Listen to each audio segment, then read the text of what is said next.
And we're back here once again with another episode of the Cloud9 podcast, season 14, episode 17.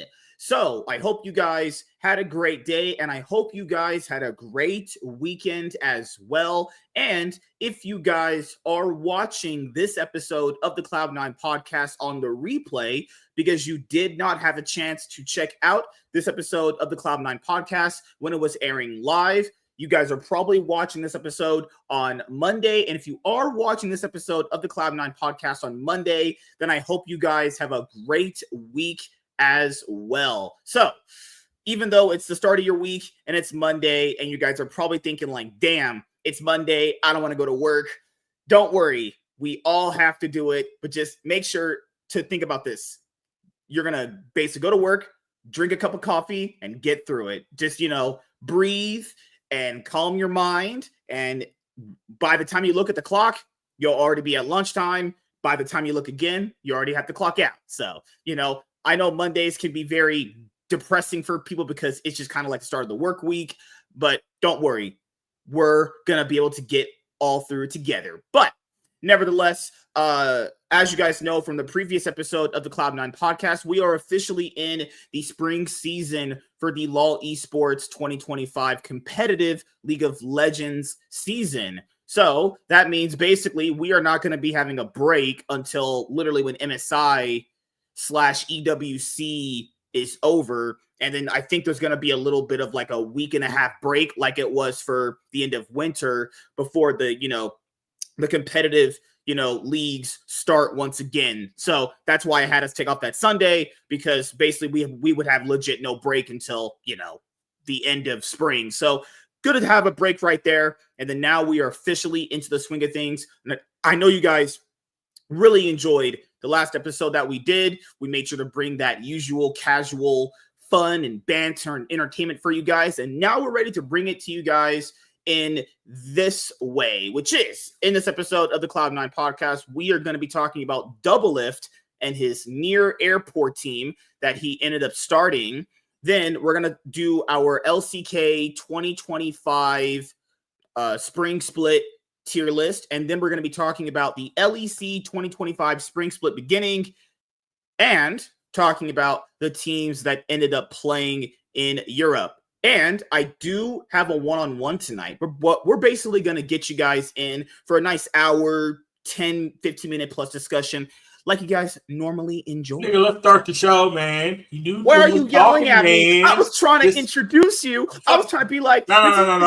Fuck all that. Let's start the show. Why are you? God, this is why you're single, because you yell at people. God, nigga, you single too? What the fuck? Whoa! I gets the ladies. I gets all the bitches. Who she called perverted mouth? I'll put that in her mouth. She fucking around. Like, I told her to talk to you. I said Chaz needs a nice white lady to talk to him, kind of calm him down through his day. She's like, he's perverted. Like, have you not met me? What the heck? Have you not, like, I guess you're more perverted than me. Now you have that honor. I bestow it onto you. There you go. No, he indeed his ex. Oh, it's not true. I've legit not talked to Lennon in outside of that time we randomly hung out was it last week? Outside of like last week, we don't talk that often. Like I legit will try not to talk to her if I can, because that bitch is mentally deranged. Her brain is still dirt and a tumbleweed in the desert. Speaking about mentally deranged, thank you for the segue. What the hell's going on with the Detroit Pistons? Why are these motherfuckers always fighting? Every time I turn around, these guys fighting. What the hell's going on? What? Is there some? Okay, no. Matter of fact, I almost made a joke. It's Flint water is dirty, but Detroit water dirty too? Because them motherfuckers is always fighting. Dude, Eminem comes from there. One time Eminem said, literally, I hate being white. That motherfucker must well drink some nasty Detroit water. Holy crap. Like, so before we get into it, I know people, on Twitter ask me about the Laker games. I have watched the Laker games. To be fair, I watched most of the games this entire season. And keep in mind, it is very hard to keep up with other people's teams. So usually when it comes to sports, I kind of keep up with the teams that I like personally. So as far as the Laker goes, man, how do I even categorize them? Either you get the most cinematic masterpiece entertainment game, or you get one of the most disappointing games of all time, or at some point in the games, you know they're going to blow a lead. They'll be like up by halftime. They'll be leading by 10, 15 points. You're like, okay, let's just kind of wrap it up here. This team's clearly better. No, because in the by the third quarter, they're usually fucking. Now they let the lead blow. They're even. And then the fourth quarter ends up being something of like cinema, you know?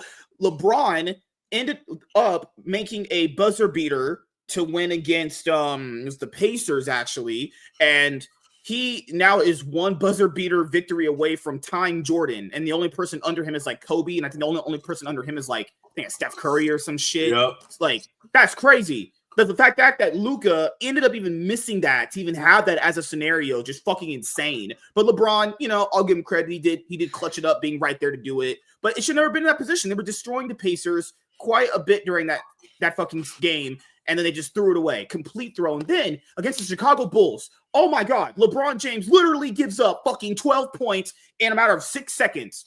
6 seconds. Like, is this guy Jella? Jella. That's what teenage girls be saying.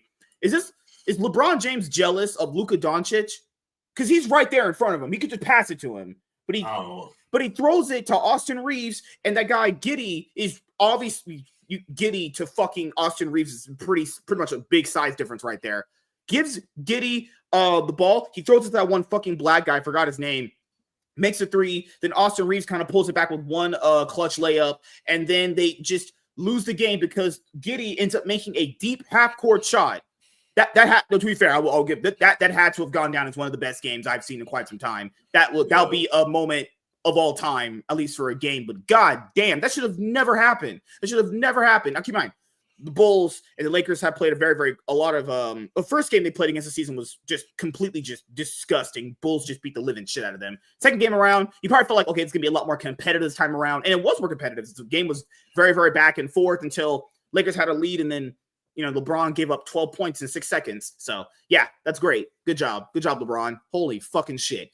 I don't know if he's jealous of Luka Doncic taking all the spotlight right now, because Luka's playing really, really well.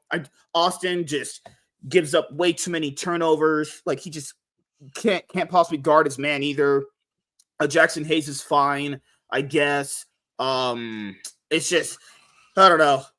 People thinking this team could make a deep run in the playoffs. I don't know about that. I mean, maybe in a fucking best of series is going to look a lot different, but as of right now, they've lost like what?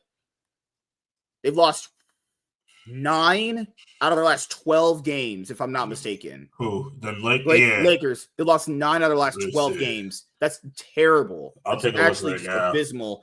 How's the Knicks going? I've had a chance to watch a few of their games recently. Next one today. The Knicks out of their last 10 games. Let me see. Last 10 games, the Knicks won. They won the last 2, but I gotta see. Out of the last 10, I think there was it 1, 2, 3, 4. 1, 2, 3, 4, 5, 6, 7, 8, 9, 10. They're 6-4 in the last 10. Not bad. There were some games where I'm like, what the fuck? But there's other games where I'm like, okay. No, because the Knicks they're standing. If you look at the standing, they're locked into the 3rd seed. More or less. There's a chance they could fall to the 4th seed. Have to face Detroit. I'm like, No, I'm saying you guys don't have a bad team at all. I think you guys could potentially challenge the Celtics for a spot.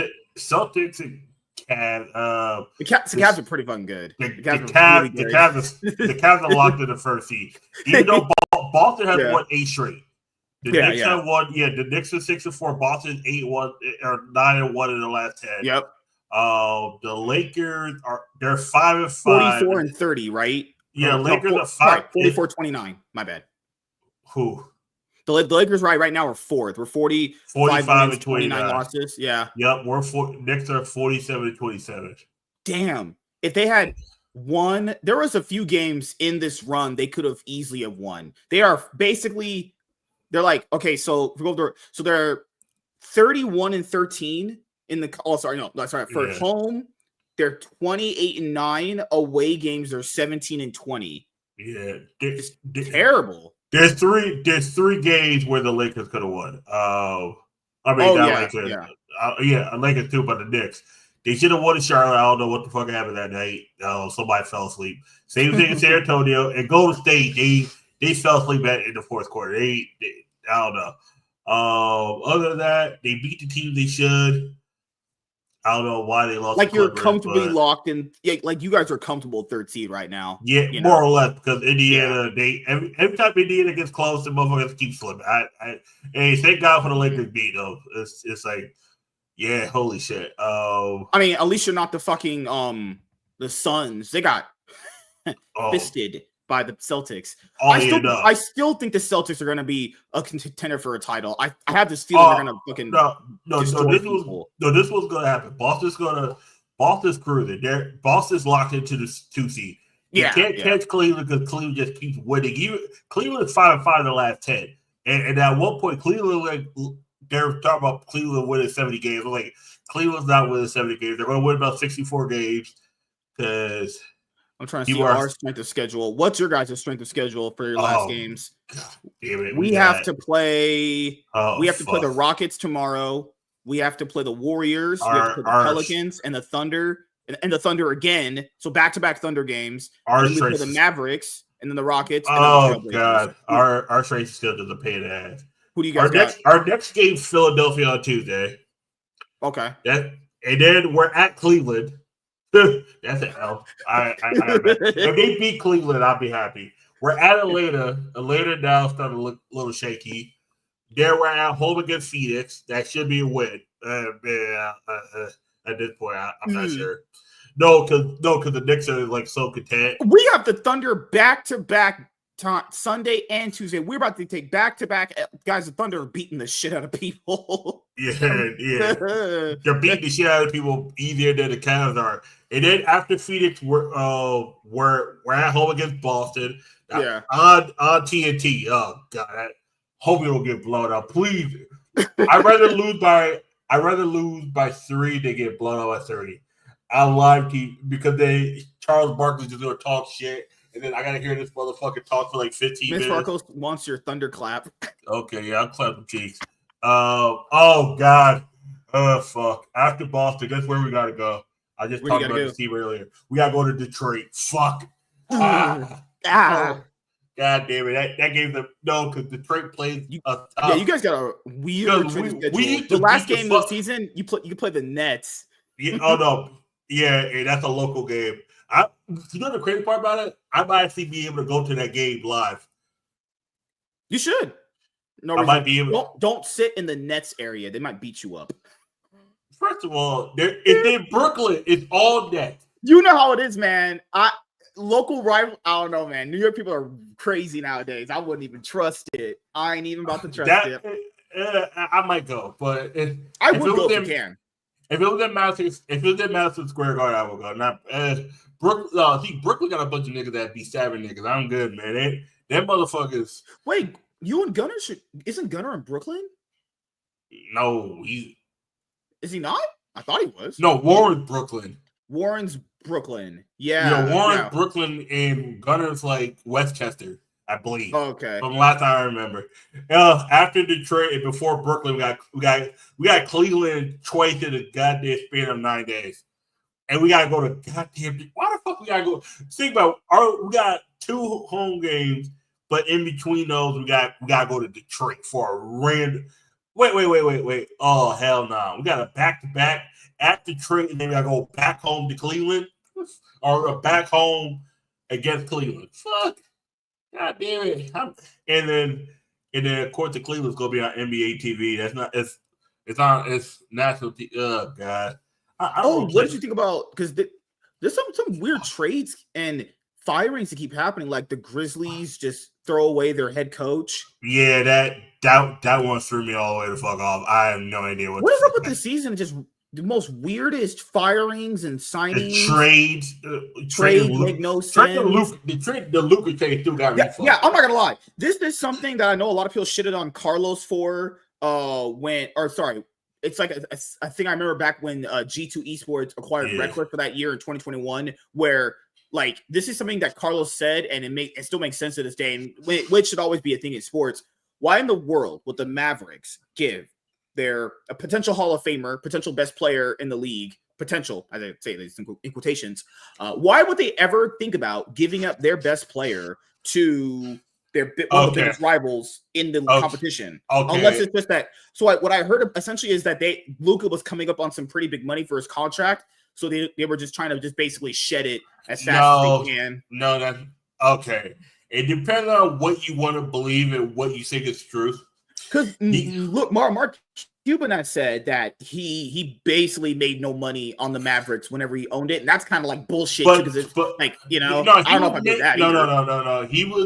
The company was making money. He wasn't making no money. He personally, because his salary was $1 in order to not get taxed at your ass. He ain't slick when he say that. You ain't making no money because you put yourself, I get paid $1 an hour. That the taxes don't come after your ass. You're the owner, motherfucker. And it would make sense to have that money invested in the business. That way you don't get taxed all that much money. So when he said that, because when he said that, I was like, wait a minute. If you guys have never been making any money, you wouldn't be around. That's just like not how that would work. You'd be gone. He personally ain't making no money. This motherfucker out here this motherfucker sold the team for $3.7 billion after he bought it for like $200 million back in '98. Like, motherfucker, you made money. You didn't make no taxable money. That means you made money, but you ain't make enough money where they can tax you out of your ass back. You ain't stupid. But rich motherfuckers know how to get around tax loopholes. Now we know, looking back on that trade now, because I like Anthony Davis. I don't think he's bad. No. That trade was that trade aged like milk for the Mavericks. Bad looking that trade aged like sour cream. That was the bullshit. I heard that. I was like, okay. I thought it was one of those trade generator videos where they were talking about, what if we traded Luka for this person? Okay, cool. I went right back to sleep. Woke the fuck up in the morning. Shit was still there. Luka has been traded to the Dallas, to the Los Angeles Lakers for Anthony Davis and players and picks. So I was like, okay, somebody getting fired. But if you believe the rumors, there's multiple rumors behind it. First of all, Nico Harrison has connection with the Lakers. He used to work at Nike, and he's friends with Rob Pelinka. And you know who used to be a Nike sponsor or a player under the Nike brand? Kobe Bryant. He used for 20 years. And where did Kobe play at? The Lakers. Where who was the crazy part about, you know who was Kobe Bryant's agent? Do you know who Kobe Bryant's agent was? Shit, I forgot. Rob Pelinka. Who's got the ties to the Lakers now. Yeah. The GM for the Lakers used to be Kobe Bryant's agent. And Nico Harrison used to be the person connected to Nike where Kobe Bryant had a sneaker deal at. They had the Laker ties, and then LeBron James always said he wanted to play with Luka, of course. But then also, it depends on how you want to believe. Okay, there's so many videos I can show you, but I'm gonna say it like this: the new owners of the Mavericks, guess where they're from? Because they're not from Texas, are they? Nope. Guess where they're from? No, fuck.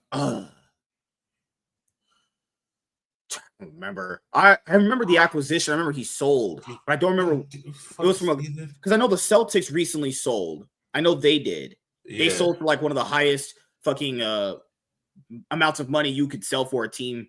Damn, oh god, that was bank. Imagine getting like what? How much money did the Celtics sell for recently? Let me see. How much money? How much money did the Boston Celtics sell for? Did Dallas Mavericks sell for? That's what I got to look for. How much? The Dallas Mavericks. They sold for $6 billion. Yeah, but guess what? I was close. I said 3.7. Mark Cuban sold his majority stake in the Dallas Mavericks back in 2023 for $3.5 billion. I remember that. Yep. I remember that. Yeah, it's $3 billion. Yep, I remember. Yep. They sold to a group led by Bill Chisholm. making it the highest price ever paid for a U.S. professional sports team. Yep. That's insane. And the Dumont and Allison family from the Mavericks are from Las Vegas. What's in Las Vegas? Gambling. Yes. Apparently, they was trying to bring gambling to Texas. Texas said no. What happens if the Mavericks take and nobody wants to go to the games anymore? You move the Mavericks out of Dallas. What's the team? That's true. What's the team? What's the city that doesn't have an NBA team? Las Vegas. Yeah, they just have a football team, and that's it, right? They take the Raiders. Think about it. LeBron James said he'd be interested in minority ownership of a team, especially in Vegas? You remember him saying that a couple years ago? And I do. Think about this. And like, say you want to go for a day trip. How long does it take to drive from Los Angeles to Las Vegas? Going from here to Las Vegas? No, Los Angeles to Las Vegas. It's about, so it's 2 hours. I would give or take maybe about 4 hours. 4 hours. Okay, 4 hours. About 4 or 5 hours max. If I leave at 8 o'clock in the morning, I get there by noon. I gamble and lose all my money by 6, and I drive home. I'm back home by 10. Think about it. Think about this in your mind. Tupac was able to drive to Las Vegas in 4 hours, but he didn't come back alive. But I just want to give that reference. Tupac was able to drive to Vegas in about 4 to 5 hours, and then got in a fight with some Crips because niggas be niggas. But that's all another story for another day. Think about it. And think about it. Sell your best player. Make the fans hate you. Then raise the ticket prices. Make the fans hate you even more. The team starts thinking. Then you trade the best player for a broken player. Anthony Davis is a good player when he's healthy, right? Would you agree? When he's healthy. When he's healthy, yes. This motherfucker first game injured himself, and they said he was out 8 to 10 weeks. Oh, he didn't end up losing Kyrie Irving. He ended up getting injured. And guess what? Kyrie Irving, ACL injury. He might be out for all of next year as well. Because niggas 30. Kyrie Irving's only a year younger than me. Yeah. He's 33. He only a year younger than me. And this nigga got shit knees. And the thing is, he always had bad knees. Motherfuckers keep forgetting about that. Anthony Davis always had bad knees. You got two. Before we get to the tier list for the LCK, do you have the link for the player transfer thing that you gave me last time? Oh, CP Esports? Yeah. Yeah. I need that so we can go over the tier list in a little bit. Okay. Think about it. You got two motherfuckers on your team with bad knees, and they both get injured. You thought that was a good idea? And Klay Thompson thought he hit the jackpot coming over there. And Klay Thompson's like, I'm gonna leave the Warriors and go to Dallas. And then they trade the best player down there barely a year later. No. You only been there for a few months. Yep. Give me one sec, guys. I'm just looking at the player transfers really quickly because we're going to do our tier list in just a moment here. When Chaz gives me that, then we'll go over the LEC, okay? It's on Facebook. You got it? Okay. So think about it. How do you trade a motherfucker half the season after he takes you to the NBA Finals? I mean, Lakers are happy, of course. But, of course, yeah. If I'm a Dallas fan, I'm selling all my shit. I'm acting like the Mavericks. I'm acting like there's only two teams in Texas now. Because Dallas Mavericks is going to become the Las Vegas Mavericks by 2029. Watch. Once they get that NBA stadium or arena fixed, GG's. GG's, pack it up. Yeah, it was just, man, recently it's been either the most roller coaster of games or it's just been like, it's just roller coaster games. I literally, I don't know what I'm going to get when I watch their games at this point. My heart is just going, okay, this is what I got to do. Then the Bulls are on Twitter going like, man, we just 2-0 the Lakers in 2025. Fucking Bulls haven't been relevant in what? Still living on Michael Jordan's legacy for all these many years? Yeah. Like, have they been relevant in any form or capacity since the Bulls haven't been relevant since Derrick Rose. And that was short lived. That was 4 years. And then his knees went out. And then they were relevant with Jimmy Butler for like 2 years. And then after I remember they had Pau Gasol a little bit there. No, he was washed. No, it was. Yeah, like that was their big signing for a long time ago. We signed Pau Gasol after he had already been pretty much. Think about it. They drafted after Michael Jordan. They had 10 years of nothing really. They could have got Kobe, but then I think the Lakers offered a shit ton of money. He said, "Fuck, I'll stay in LA." Then they got Derrick Rose. They have 4 good years until Tibbs raised his ass to the fucking ground, and his knees never worked again. And then 2016, Jimmy Butler, good. And then he decided he was a better player than he actually was. Wanted more money. They sent him up to Minnesota, and the rest is history. They haven't been relevant since 2016. I would argue that most people still remember them from just Michael Jordan's legacy. Oh no. Most people remember them as a great team or as a championship team since Michael Jordan. But as a great team is with Derrick Rose. People still remember it. But the issue is Derrick Rose, what a throwback. The sad part about it is people will forget about Derrick Rose. That's the sad part. Like the fans that are not the casual fans will only remember Michael Jordan. The NBA fans will remember Derrick Rose. People ain't gonna remember Jimmy Butler. I will say the NBA on ESPN with Shannon Sharp and Charles Barkley and fucking Shaq is funny as fuck. Like, there's no way I think League of Legends could ever replicate an analyst desk like that. Like, you would have to put like Thorin, I Will Dominate, Monty, and maybe fucking LS on an analyst desk to really get that level of banter and shit. Like, there was that time where Shaq said he got mistaken, and then I think Shannon said he got mistaken for Shrek, and then the guy's just laughing in the back. That shit was funny as fuck. Yeah. And then Shannon and fucking Shaq is like, "Hey Shannon, read this. I have 4 rings and you don't. Say it." He put that shit on a cup just so his fucking opposition on the desk could say it. Man, I love Shaq. That shit is funny as fuck. Yeah. Like, you could never replicate that in League because people just don't got personalities like that. Like, I'm sorry, like, Shaq is a pretty entertaining person. Gotta give it to him, Yeah. Like, man, could you imagine the desk of like fucking Laurel, Shocks, and Bouse? Yeah, I have to watch it every week in the LEC, sadly. So. Oh shit. All right, so we're gonna do our LCK 2025 spring split tier list. We're gonna start with pretty much all the horseshit, asshole, donkey trash teams.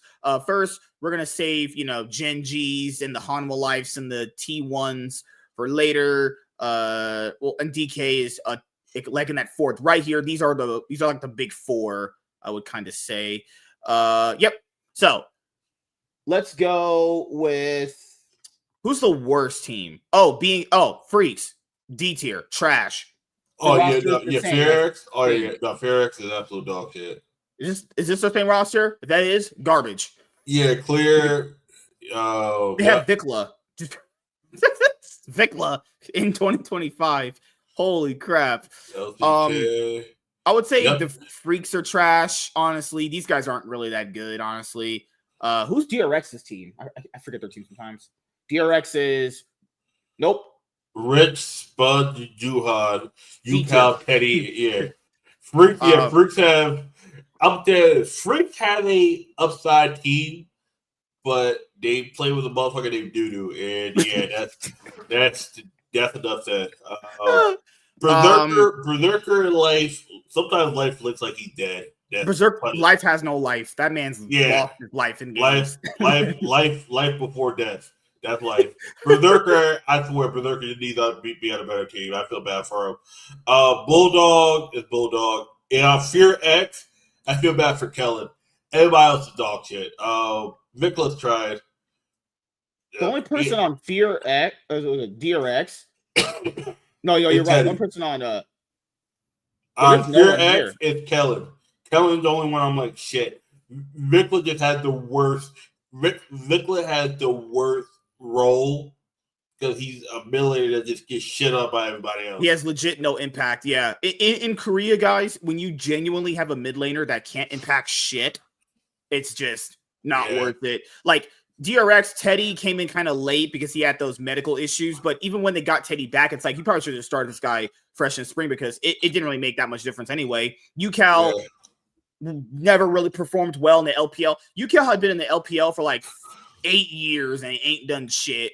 He just comes back to the LCK because I don't know why. Like if it wasn't for Vikla, you could be the worst mid laner in the LCK. Right? Yeah. Nongshim. So I know a lot of people are gonna go, well, Nongshim, they finished 4th last split. Nope, I think Nongshim suck ass. I think all these teams suck ass. They finished 4th by circumstance, not because they were good. Oh my god, that winter split is gonna go down. That LCK Cup, where basically they competitively incentivize teams to basically throw so they won't be out early. It's just now, if anyone watched Nongshim games, you know that team is a fucking fraud. Nongshim is bad. Actually, terrible team. King and Lehen are the 2 best players on the team. How are we feeling about KT Rolster? We put them here. They're terrible too. These teams bad. Yeah, I was gonna say just put those. Okay. The LCK spoiler, the LCK tier list. It's gonna be 16 the D tier, and everybody else just above them. It's KT's bad too. KT are trying to win a title with Duck Dom. Don't even try it. We ain't. Come on, KT. But they got 3-0 by dog shit. They got 3-0 by dog shit. I'm not trying to hear shit. I'm sorry. And I want to hear people. Man, KT and T1 have a rivalry. Sure, not this year. Go next year. Try it in 2026. You can try it then.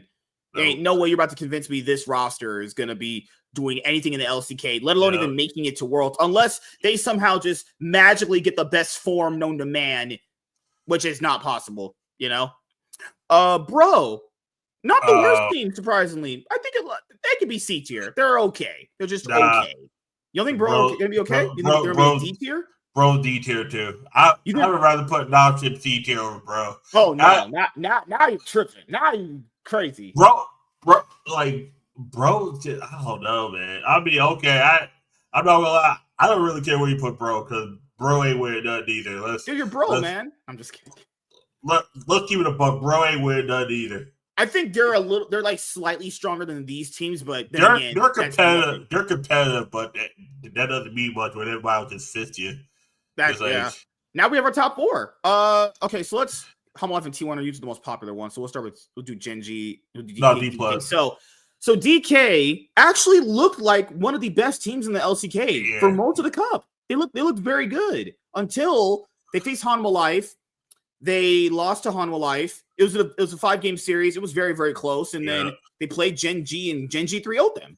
Yeah. I don't know what ended up happening. They didn't look bad. They looked completely fine. D plus played actual good teams.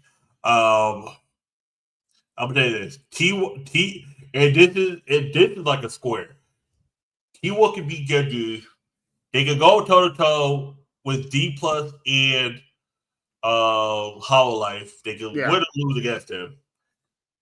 D plus is the opposite. They can beat T1 but they go toe to toe with Hollow Life and Genji. I'll put D plus in B tier. Yep. You're gonna put them, yeah. Yeah, I'll put them in B tier. They are competitive. They're not a team you could just walk over. They're competitive, but they're predictable.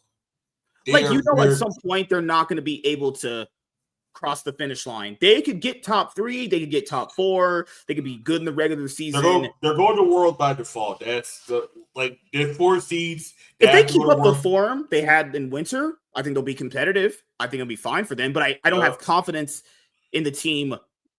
I don't know, lifting the trophy and going to MSI for Korea. No. D plus is one of those we get to Worlds and that's it. They can't get nowhere else.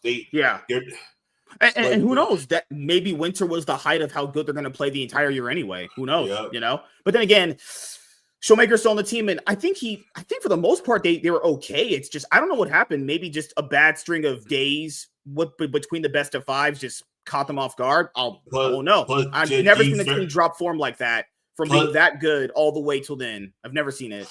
But Genji just out the only role on Genji that's not better than the role on DK is support. Yeah, Darryl is better than Darryl. Everybody else, you would say Chobi's better than Showmaker. Rule is better than Amig. King is definitely better than Lucid. And King is better than Seawood. Yeah, that too. It's crazy. That was the only series they actually played very well and up to their standards because Gen G throughout the entirety of winter just looked not good at all for the most part. Oh, yeah. It looked pretty just meh. People were mostly still hyping them because, well, the names on the roster are still going to be like, okay, if these guys ever hit all cylinders, it looks good. It's a very, very very, very good team. I don't know where I would put them right now. I mean, do we put them at B tier? I think it's very comfortable because they didn't look that good. They only looked good in the series against D+, and it looked kind of good against Hama Life. That's it. So I would put them in B tier, given how they played out last week. They played it very bad for the most part. But I think upsides there, then they can reach higher and be A tier. And now we get the most popular teams right now. You have we'll do T1. So T1, if you guys remember, so they replaced, not to the knowledge of the coaches that wanted to do this, the coaches wanted to keep playing with Smash. Joe Marsh stepped in and he was like, you need to play Gumayusi. So when you see Gumayusi playing, it's because Joe Marsh stepped in and said you need to play him. Now, people have asked, like, what theories do you have to make them bench Gumayusi? So we'll never really know, honestly. The only theories I could craft in my brain are just some of the ones that happened in the past. So maybe they were scrimming. Maybe Gumayusi had a bit of a moment with the coach, and then, they chose to play Smash over him. Maybe he wasn't performing very well in scrims initially up front. Maybe the teammates felt like he wasn't putting in enough practice. There could be many reasons, obviously. But you could see when they put in Smash, he wasn't bad, though. Like, he was very good. He was very talented. I mean, he's a good player, right? T1 just kind of knows how to get these guys for some reason. And to be fair, T1, so they want to play on T1 because, legacy and all that shit, right? So the big problem right now coming in for T1 isn't the fact that they didn't play bad. Realistically, in winter, they got completely screwed by basically finishing first in a group that they had to carry, and then they're the ones that have to not get. Imagine getting playoffs and you don't get double elimination, even though you're the one who got first seed. Absolutely just dog shit ass fucking format we have right there. So it's not the play that was the real issue. It's just more like, if Gumayusi comes in and he doesn't perform very well, I mean, they're going to go back to Smash. Now, Smash has it like this, where if Gumayusi plays well, then now Smash it's people are just going to blame Smash for them losing to Hanwha Life. But that was like his first ever actual best of 5 he had to play, in a highly competitive setting. And no, I don't count LCK challengers because, well, spoiler alert, guys, no one watches that, unless you were just watching it when Reckless was their support. And let's be honest here, that's the only time people even cared for some of those academy games, honestly. So Doran, he looked very, very, very boosted in winter. I think Owner played very well. I think Faker played very well. Faker actually bounced back really nicely this split. I thought he looked fine. Carria, rough few first best of threes, got it together later on as the season went. It's just basically now we're at this problem now where I think T1 are going to be at least a top 3 team, but the problem is, how is it going to play out for some of their fans? Because their fans are just mentally deranged. These guys are weird, guys. You guys are actually insane. You have these literal Gumayusi stands on Twitter that literally suck this guy off from the back. They got him face down, ass up, completely putting their tongue in his ass for about how much they love this man. Some of these people have these weird parasocial relationships with some of these T1 players, and that's just kind of weird. Oh, the worst ones are the ones that I said, oh my God, I would just eat Carrier up. I bet one time I typed in my comment, I deleted. It's like, FBI, please check all the IP addresses on these people. Some of these people are weird. It's like, oh my God, I can't believe he's just 18. I'm like, and this was a couple years ago. I was like, FBI, yeah, yep, get him. Talk about. I was like, all y'all motherfuckers need to go to jail. Yeah, no, the carrier ones are just worse. The Gumas were bad, but the carrier one, oh my God. You also end up with this other situation where T1 guys, I don't know if people know this, they want to win all their brand is established as winning, right? So you and keep in mind, I understand why they don't feel bad about winter, because they understand that it wasn't no fault of their own given how they were playing. Is the reason why they ended up in that situation. That was just a bad format based off Riot. Keep in mind, that's one of the few times I will go to a team and be like, okay, that really wasn't your fault. Yeah, they did lose to Homolife, but given their position in the regular season, they should have been in the second round with a double elimination. Like, come on, guys, what are we doing here? Outside of that, like... But also, I don't think they felt bad, because going back and look at it, it was like they got rest. I think that's what a lot of times is, and it's the same thing with G2. Sometimes you just need rest. It's like sometimes you're just a little too burnt out. It's like, do I want to play more games, or do I just want to, take a break and play the next format? Their biggest competition right now is obviously not just Gen G, because that's their longtime rival. Can't wait to have that matchup play out very soon. Homolife have Zeus, and we know a lot more about that Zeus situation now. Is the fact that he really didn't want to leave T1. It was just more like the negotiations basically fell through on, basically Joe Marsh's part, and that guy's just a fucking, good Lord, man. That guy's just a weirdo. Good Lord. I understand trying to make the team sustainable. I understand that from a money-making point of view. But also to understand T1's brand itself is just winning. So I'd rather sacrifice the money, keeping Zeus and winning, because keep in mind, guys, for T1, they're always going to end up having a lot of these sponsorship opportunities when they have Faker. I mean, let's be honest here. They sold the sponsors on having the Zoth roster, and now they have the Doff roster. Or whatever version that's going to happen with this roster when they play with Smash maybe later on in the year. So there's a lot of pressure on T1 all the time. You have the Gumi UC Smash situation. You have the Doran problem there. I do think the core of their team is still strong enough to be a very strong team, though. I think they'll always end up competitive. I think they'll always be in the conversation. Now, will they win? Because I think Korea gets 2 teams for MSI. Will it be going to MSI? I mean, it's very possible to be better than Gen G right now. Gen G didn't look that good in winter. So I think if they just beat Gen G, you can go. Because, with Homolife, pretty sure Homolife's going to be the only S tier team here. This team is going to be up here, honestly. I don't know if we have any actual A tier teams. I think T1 is themselves in a B tier category too, honestly. I think all these right here are just pretty interchangeable. Homolife, obviously, this team is kind of predicted to win everything right now, and they started that off with the year doing that as well. And keep in mind, for looking at it from the LCK being the best region, Homolife went to 5 games against every single one of these guys. All of them. They were all close too. These weren't all just like, Goomba stomps, except for insert game here and there.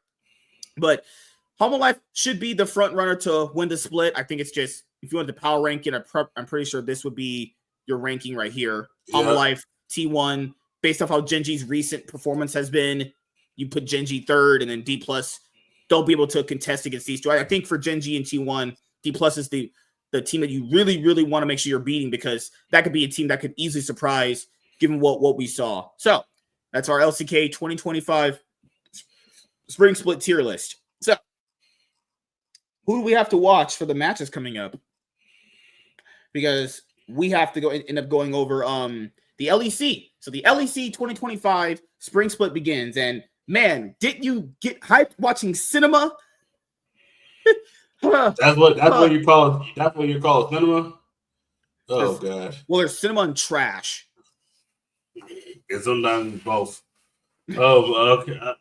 Where do we even start? I don't know where to start. Where do we start? I don't even know. Oh wait. Okay, no. On Saturday there was 3 series. That's what it was. There was 3 series on Saturday. It was Fnatic versus GX, Giant X, or GX, whatever the hell they are. Let's start in order. Let's go down. Let's start with Fnatic versus Giant X. You watch that series? I did. I watched all of them, so I'm good. I watched Fnatic. Game 1 looked good. Stomp, clean. For Fnatic standards, looked okay. Game 2 went into the cinema. Oh no, the cinema, the bangers. Giant X thought they had a chance, and then they threw it out the window. So let's start with the Fnatic GX series. Lot just completely having an actual terrible week so far, just completely sprinting it for the most part. we knew that GX picking up Isma was not going to be good. We know that. Yeah. Like, Isma, guys, was a jungler who was on SK Gaming, who was bad when they had Niski, and then now was able to finish like borderline 10th in the LEC for the 2025 winter split, and then managed to fail upwards because Closer wanted to take a break. What the hell? And then now he's here on GX. Guys, Isma is bad, okay? Like, I know the casters today were hyping him up because he can like get some early game leads. It doesn't matter if he gets a team early game leads. He has no idea how to actually close a game out. He has no idea what he needs to do with these leads to sufficiently get his team to actually winning these games. So it basically got to a point where like GX got Baron and then they tried to aggress on a Fnatic and lose. So this is the most important part of the game right here. So we'll go through a lot of these right here. But I mean, before we even go further down with GX, there's one little caveat I want to mention here, which is like a lot of these teams in the LEC are just built to survive. None of these teams are trying to like win competitively. You can't look me straight in the face and tell me Rogue is trying to win. Did you guys see how Rogue played badly this week? Oh, definitely. We're getting to Rogue next. Oh, we will. Woo! Oh, God, jeez. So game one was basically fine for Fnatic. Game one is what I want to see out of a roster like this. That is what I want to see. Unless I see that, the rest of the split, then I'm having the red flags. They're going to start flashing. So then Isma overall played fine. It's not like he played extremely bad this game. It's the fact that when Isma has a lead and he's the one with like fucking all of the gold, he's the one with the innate initiative to carry the team, it can't work. Remember last split when G2 looked like horse shit when they first started playing and he was on Nidalee and he had like 3 kills to start off and he couldn't even quite possibly know how to play out the game? Same thing happened here. He got his team ahead and he himself just can't play anything out. So he starts off with the Nocturne ult. Why? It's like, oh Lord. So, geez. He starts off with Nocturne ult. They do get the tower. And then they just try to aggressively go under the turret and then all just off themselves.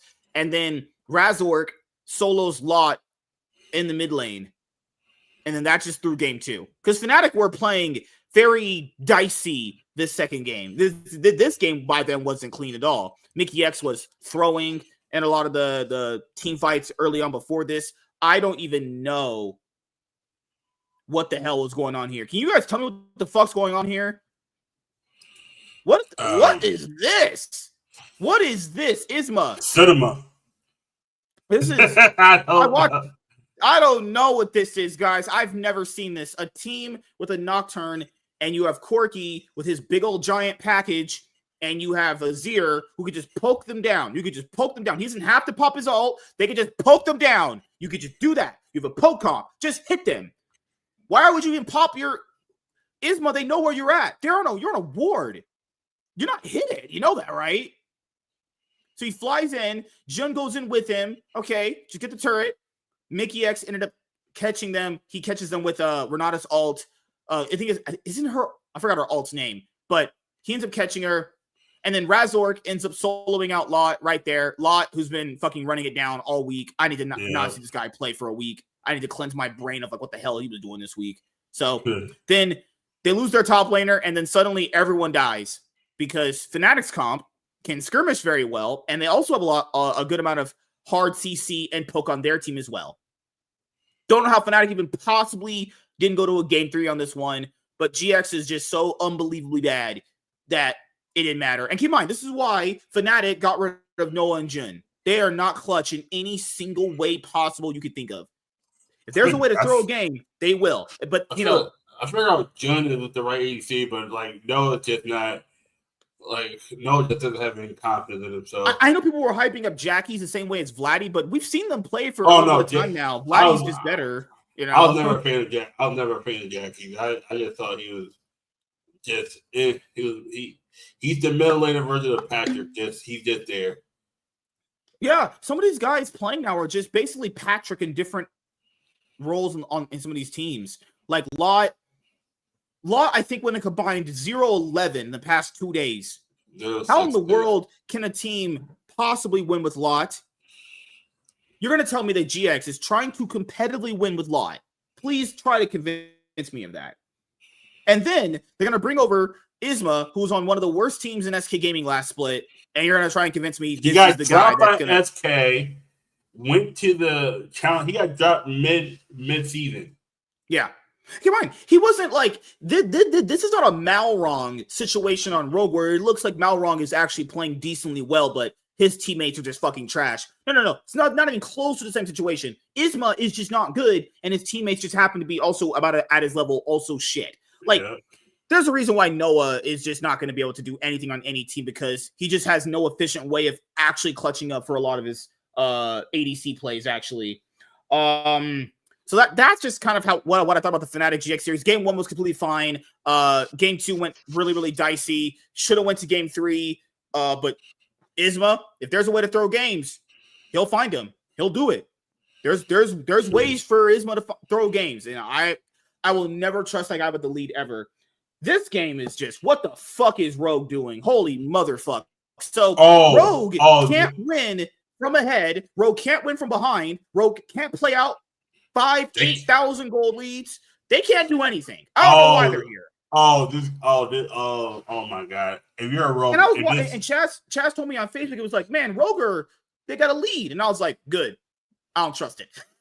Yeah, I was like, Rogue looks good. And then, Words spoken way too soon. Yeah, I was like, and then I forgot. They got Patrick. Okay, never mind. And Larson. Never mind. Like with the how I'm working this day. I apologize for my outburst. I spoke too soon. Fuck. You know what's crazy? In this game 1, it wasn't even like they relatively played that bad up until they literally just didn't know how to take a proper objective and know how to properly just like set themselves up to win the game. Like, they started this game off with an 8-3 kill score. They were up in gold most of the time from when I was watching it. I was like, there's no way you could lose this, though. There's just no possible way you could lose this. Your top lane Aurora is like 5 kills ahead. Larson has 2 kills. Malrong has a couple kills. That Patrick he's just Patrick. He don't count for shit. But he's Ash. You just land some arrows. How in the world do you lose a game like this? This is the most disgusting team I have the pleasure, the displeasure of watching this year. Behind like 2 deaths. Really far behind. They did everything right. I was like, you're doing this is different Rogue here. You're doing everything right until you did everything wrong, and then it just went downhill from there. Like, Team Heretics don't trust their mid laner. Guys, their mid laner is Cho'Gath mid. The only reason why you'd ever pick Cho'Gath mid, outside of it being like an actual good idea to pick it mid lane in some fringe scenarios, is that they don't trust him to sufficiently play a carry mage or mid laner to not essentially create so much variance in the game. That's why he's on Cho'Gath. You got 4 tanks on a team in Avaris. How the fuck do you lose to that? They're essentially just putting all their eggs in the flaccid basket, actually. Because keep in mind, guys, Flacket and Starter, those two. Those are the 2 baskets you put all your eggs in. Don't you want to put your eggs in the Sparkles? Layup. Man. I'm gonna give her, my seed. Oh no, I'm gonna pull it out. I'm gonna play her with a So I don't even know where it got so bad. So you had a game where it was 11-3. Okay, there's still there. Keep in mind, there's no way you should lose this game. This is literally so unacceptable. 6,000 gold up. 6,000 gold up. All your carries essentially have kills, except for Patrick because he's just a fucking walking war because he just isn't worth shit. Come on, a game where it's 11-3, he has no kills. All you do is land arrows. Motherfucking 008. Like what? How are you a 008 on Ash? Keep in mind, he's 008 on Ash, and he has less farm than Patrick. Patrick is close to now 300 CS. He's 40 CS down on Ash. How does the Alistar have more kills than you? So they start off this team fight good. They kill off Camilo, okay, and then randomly now Larson's dead. You're like, oh no, Rogue. Oh, and now Execute's dead. Oh no, and they get a Ruinous Otacon buff. No, Rogue. How? This is the worst team to watch competitively. Like, be it Fear X and this team are the worst teams to watch. They're just so unbelievably bad. And the bottom four from the LTA South. Oh yeah. Oh, there's Scary Jerry's team. That team is bad. No, LTA. Oh no, the LTA North. The LTA North that's the 4-team region too. I don't know. The LTA got 18, and they're all top 4 regions from each side. So then Rogue bring it back. Okay, they kill off Flaccid. Okay, they get Skarner ulted. Camilo ends up eating up Execute on Alistar. You're like, oh, okay. It looks like they can still win if they get a good team fight. And then, what is oh my god, what is Janghoon doing? What are you doing? You fat fuck, you disgusting ugly pig. What is he doing? He's trying to flank on 3 wards. What are you doing? What are you doing? And guess what Carlton says? I want a triple cheese. I want a 4x4 from In-N-Out. That's what he got. He got a 4x4 with extra cheese. God, from you In-N-Out. Fat piece of shit. What are you doing? Just L. Larson gets sniped out. Not wrong. Carlson, who's been behind the whole game. He's been behind the entire game. Now he was 4,000 gold down. Adam actually played very well this game.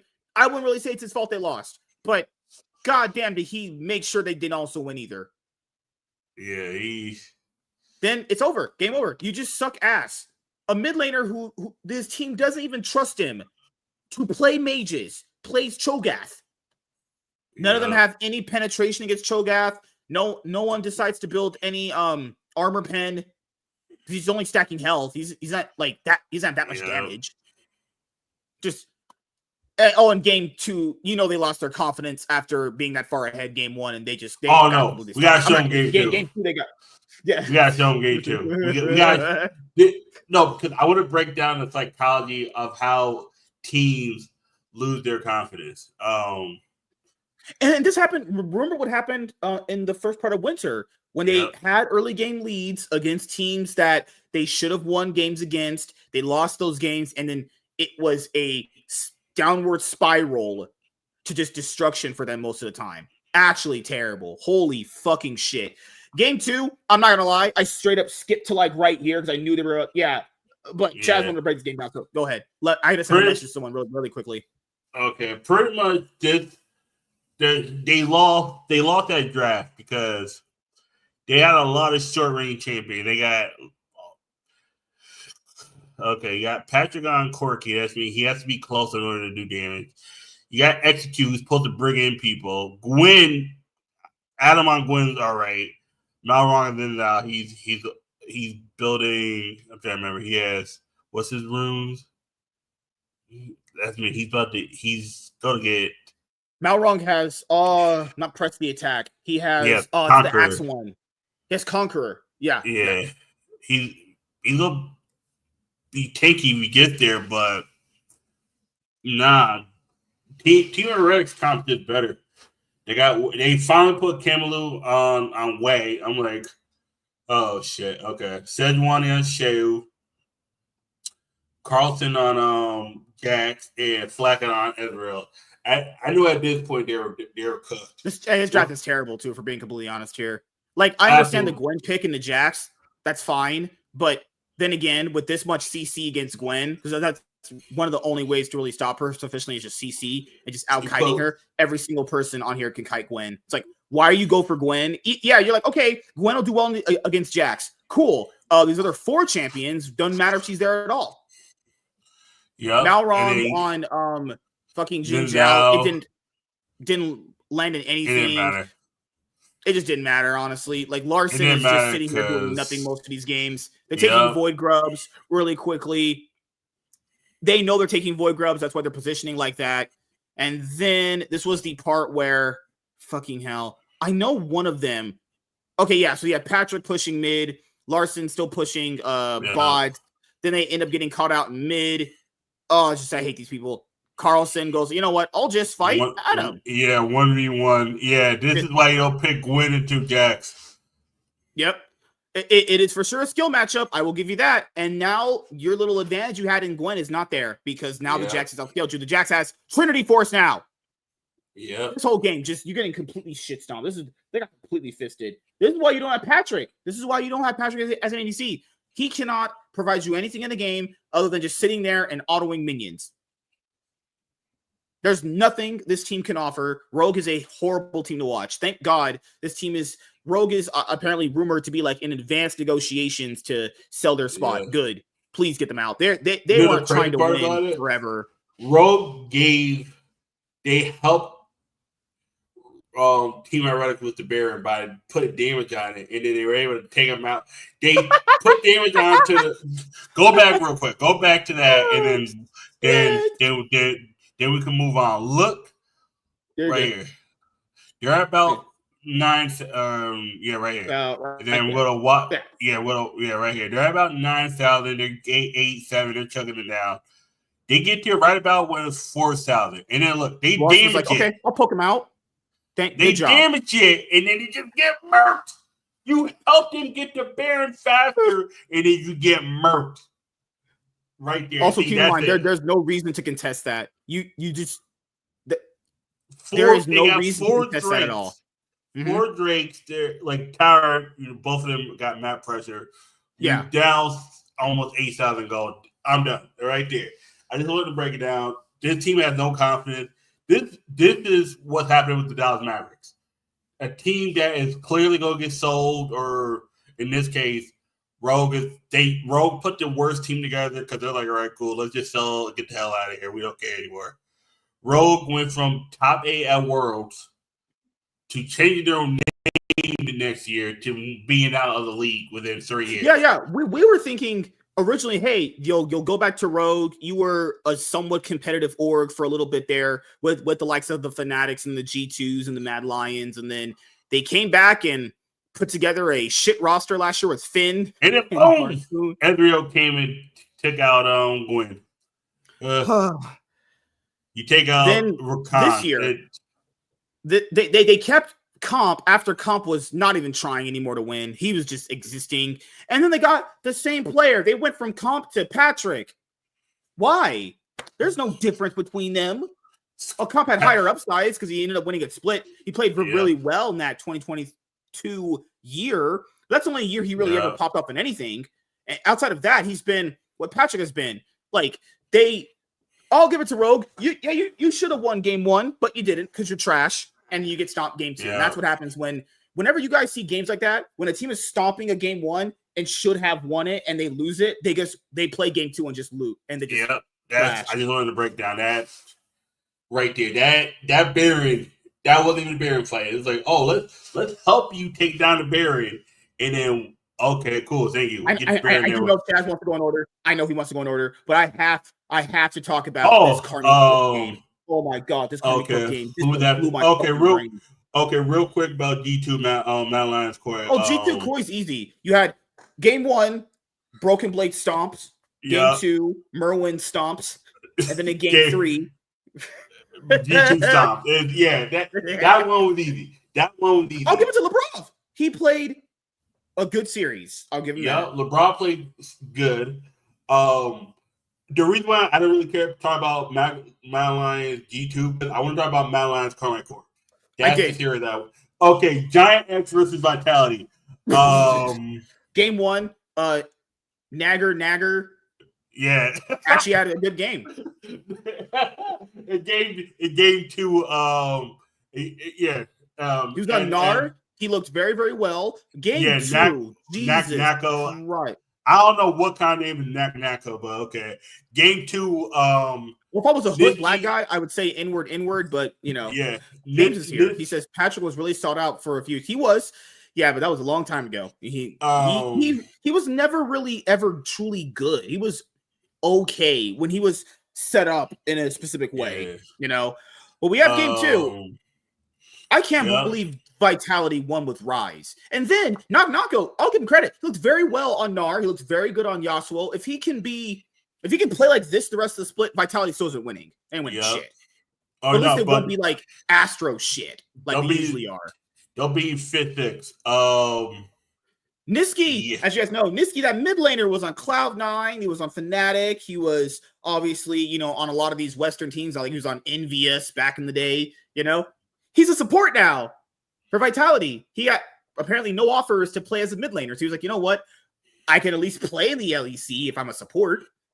Yeah. And keep in mind, he was replacing Hylissang, who'd been basically a crackhead for the last Jesus Christ. Since Cloud9. No. Like, Hylissang is essentially has just been not good for a while. But if you want to go over recency bias, Hylissang's last good season was when he was on Mad Lions. Yeah, more or less. Yeah, I guess good for his standards, I guess. Yeah, more or less. Mad Lions looked bad that year, and I think Mad Lions got broken after they got 16-47 by T1. To this day, that Mad Lions team mentally got broken by T1. They got mentally broken because. Go back and look at Mad Lions 2023 before MSI and after MSI. It's not the same team. They mentally, all those players took a hit. And I'm serious when I say go back and look at Mad Lions 2023 season. That T1 series mentally broken. Like. I'm just saying. So this game further reinforces why Noah is just not a sufficient carry. Oh, yeah. Gets fed on Kaisa. Can't sufficiently carry the game. Lot is just in the parking lot smoking crack or something. He sure isn't playing the game. I don't know what he's doing. He's not playing League. Isma's game. They just have Isma because Isma's the fucking thing is Isma's the 2 kills so far for Vitality. That's just this is where the game turned it. This is where it all kind of turned. So Noah gets his 4th kill, but look at where they're fighting. Look how disjointed this is. GX are trying to take the Otacon buff, but then they're having this disjointed, messy fight where the Kaisa is now left alone because Lot is just not there to protect the ADC. Isma still full health, most of his mana. Didn't decide to defend his ADC. This is the reason why Isma shouldn't be on a team anyway, because he's just this unbelievably bad. Look at this. Look how horrible this fight is. Keep in mind, guys, Vitality won on Rise. Rise is a terrible pick right now. Rise is bad. So Sajek comes in. He actually realm warps away from Lot to right here to make an impact in the team fight. Lot, who's just been lost the entire game. Why in the world Noah is challenging that many people as a Kaisa with no cleanse is just disgusting, honestly. Yeah. Like this whole team, go have dinner, go get drunk or something, because you sure need a break. Go next week, please. So I don't know how long they've had a chance to scrim with a lot of these teams, because these games look pretty low quality, honestly. Carmine Corp, apparently they only just started scrimming a few days ago, I guess, But teams like GX have had months of time to prepare for a lot of this. They've had more than enough time to kind of iron out some of their kinks and basically iron out. Don't forget how you want to play the game. Came onto the team like 2 weeks ago. Yeah. And then you go from closer to Isma, and it's like, there's no real upside to that either way. Like they got clowned on. They lose leadership with closer, and now Isma's they just look lost with this kind of team. Yeah. They don't really know what they want to do. Like, guys, they got styled on by Yasuo, top lane. The only knockup they have is like Rel. These motherfuckers mean not gonna look like goddamn Zeus. That's how this motherfucker. Look, this motherfucker's under the tower. This is some Zeus, the shy shit. This is Flash, steel tempers, wind wall, auto. Yep, dead. This is some LCK shit. GX made Nako look like goddamn Zeus, motherfucking Zeus, Doran, and Keen all in one. That's how bad GX looked. It was like, what? Hold on, wait a minute. One thing. Do you think he's talking shit to us? You think he's trying to come in? He don't want it. He don't want it though. He don't want it. He ain't about that. He ain't about that life. I'm just saying, guys, right now, James tried to take me out, and he tried to hook me with a girl, and I blew her back out in front of him, and he watched and he recorded it because she wanted it. Hey, yo, that's crazy. And I may or may not be telling the truth, but Nitsky role swapping, playing Rel. I mean, he played Alistar game 1. He played Rel in game 2. Nitsky outplayed Jun. What the fuck man. is this? Noah had 5 kills that couldn't do shit with it. Just target selection on this team is so it's horrible. I hope this is not going to be their level because they're about as bad as Rogue been. If we're going to be honest here, they played about as bad as Rogue. If we're being really honest. I know they're much worse. But the thing about we haven't seen SK play yet. When does SK play? They play tomorrow. They're the last team to play this week. Don't they play against BDS? They play against BDS, right? Yeah. Okay. No. SK plays against Fnatic. Okay. Yeah, no, they're fucked. It's funny how GX, Koi, and Rogue all played 2 games before SK even played 1. What the fuck is going on? Are they just I think you should just have 3 people play on Monday to really just make it a little bit more even. But no, it was 3 teams on it was 3 teams on Saturday. 3 teams Saturday, but 2 Sunday. But the thing is, okay, I understand Fnatic, GX, Rogue, Team Heretics, G2, Koi. Why the GX versus Vitality again? Shouldn't it be SK versus Vitality? And then the last team should be Koi versus BDS? Just to even out, and then you start with the team that already played? Because that's the problem with this schedule currently right now is the fact that G2, they're done. They're playing 2 series next week. That how lopsided that is? You get to play 1 series, prep for a whole nother week, scrim, and now you come in even more refreshed up off your win. Yep. And then SK plays Monday, and it's like they had to wait all the way. They had to wait all the way to Monday just to get fisted by Fnatic. and they're getting fisted by Fnatic. They're at least getting fisted in 1 game. They're at least getting destroyed in 1 of them. Yeah. The second one's gonna be some clown fiesta shit. Yeah. Oh, I hope not. Watch. SK gonna be up like 9,000 gold and then just throw. They're gonna find a way to throw. They're just gonna throw. Like. Now we get to our match of the week: Carmine Court versus Moviestar Koi. So before we go, this is probably the best Riot game I've seen in a while. But then again, I'll say that. Then again, it was a good Giant X. Oh my god. I had so much faith that thinking Giant X is gonna be decent. They might be bottom 4. They might be bottom 4. Rogue definitely last. Like Rogue, we got them correct. They put them motherfuckers in the dirt. Like just put the RRP on Rogue right now. Is it possible to pick someone's to sell a team mid-season and just make it 9 teams because Rogue don't count. Literally, if they sold 100 Thieves to the LEC, they would provide more value than Rogue. Oh yeah, being honest. Can literally, I'm not lying, guys. Fucking hell! Thank God these guys are getting sold. Can we just get Estral to come back to Europe instead of Mexico because they are a Spanish team? Just bring them back to Mexico. Estral would be a better team than Rogue at this point. Because this is ridiculous. They're not trying to win. I've seen one set of games, and I'm already playing Rogue in the dirt. I'm done. I'm already done. I gotta know it. If these motherfuckers go 0-9 series match at 0-18, if these motherfuckers don't win 1 game, not a series, 1 game, I'm just pack them up. Don't even have them suit up for summer. Just give everybody severance check.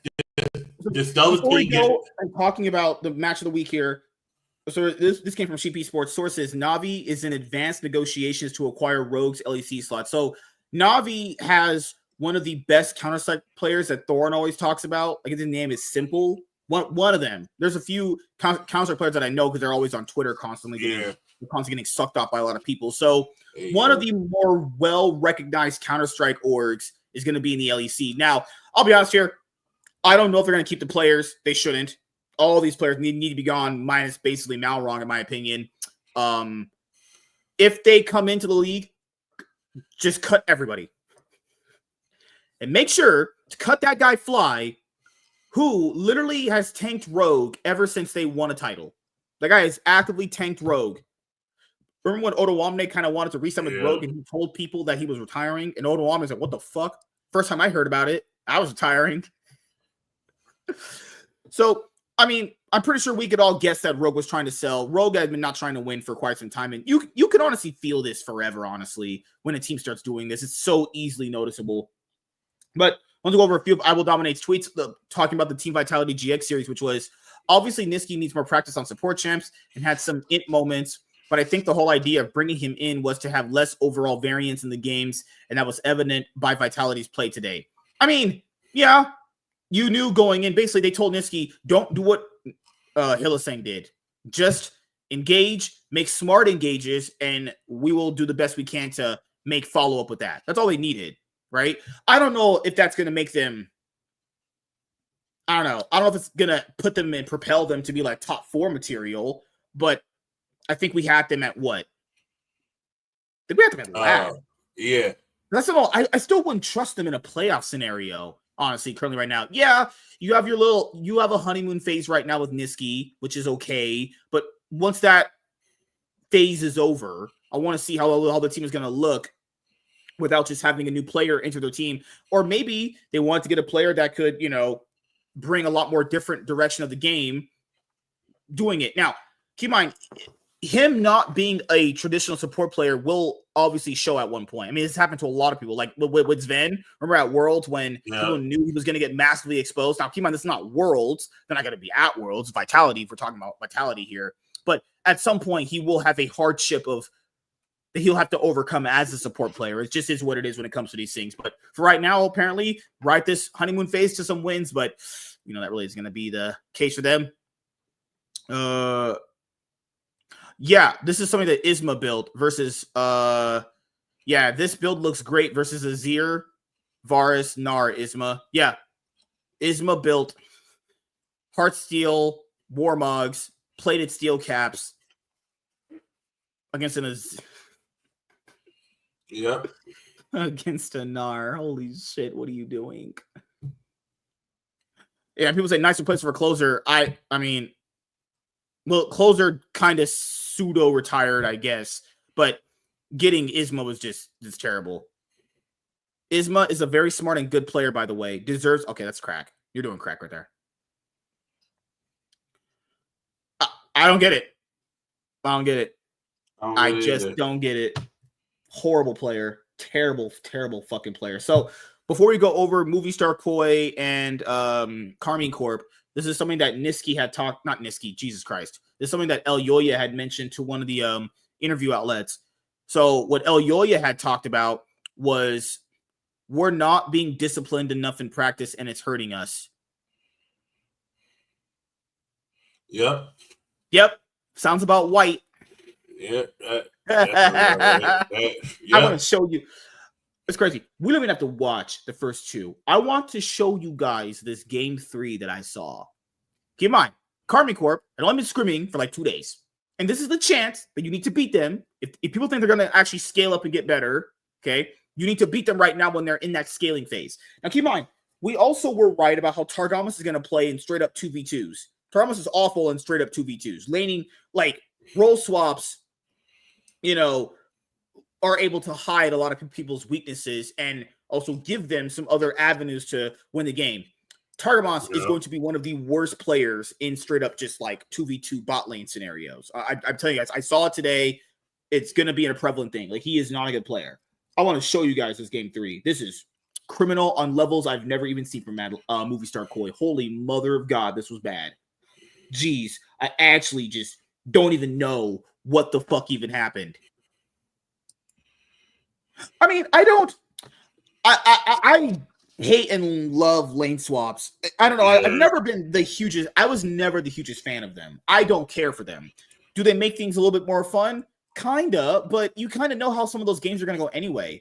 I top think knows with bot, vice versa. yeah. You know when they're gonna dive. Like it's very telegraphed when you see them so much, though. That's just my opinion. But See, I don't like when it's telegraphed. When it's like genuine, I'm like, all right, cool. Yeah. like once you've seen enough lane swaps, keep in mind we saw a lot of them. They all look the same for the most part at a single point. But I want to show you guys this. So game 1 don't matter. Game 2 don't matter. I want you guys to focus on game 3. That's the only game I want you to focus on. Holy mother of God, are these guys just boosted as fuck? Holy shit, are these fucking guys boosted in ways I've never even thought. So Jojo, like, I'm not sure on what is the correct way of building Victor, but I don't know of any Victors recently building Rod of Ages first, but didn't really matter in this case. So he was doing well on with the Rod of Ages. You know, we talk about picking Rise. Why would people pick Sivir? There's way better ADCs to play than Sivir. Are you kidding? Yeah, see that's what troll. That's what I was gonna go to. Why the fuck are you picking Sivir against and you let Misfortune go through? Are you on crack? That's They actually willingly traded Misfortune for Sivir. Imagine if Moviestar Koi had a Misfortune on their team. This game probably, debatably, I guess, is over. Oh, yeah, so easily. Why are people... I don't understand why people pick Sivir. I just don't get it. I think there's way better champions to play. Hell, you could straight up pick a Philios over Sivir and actually have actual late game damage on your team. Now, I don't know if they played Tristana. Did they play Tristana? I don't know if they played. I'm pretty sure they played Tristana in the other game. I think they did. So they didn't have Tristana. They didn't have a few other late game picks. Like, but the thing is, I don't think Super is good on Sivir anyway, and I don't think they ever got into a situation where it was going to be a pick that actually won in the game. Also, Jojo Pion itemization in this game is fucking so bad. Yep. Oh, kill me now. So it got to a point where Moviestar Koi's winning.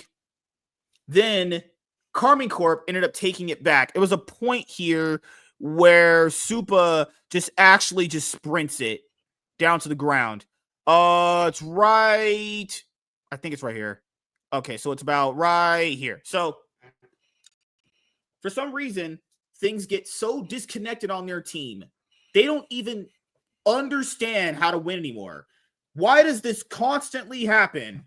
Every single time we watch this team, they're doing the right things. They have an idea about how they want to play out their early game. They mostly always execute on it very well. Their early game aggression is usually very well paced. They have a good idea about what they want to tackle on. The taking of the what's it called? The buffs are usually not that bad. You can tell this team is not bad, at least for LEC standards.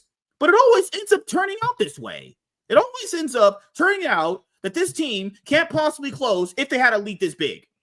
Every single time. There's absolutely no way Carmine Corp should have even had a modicum of a chance to ever win this game. They could have just played Xayah too. But did they play Xayah in game 1 and 2? I don't think they did. They could have just played Xayah if they wanted to have the scaling too. But right here, I think it's this one of these parts of the game.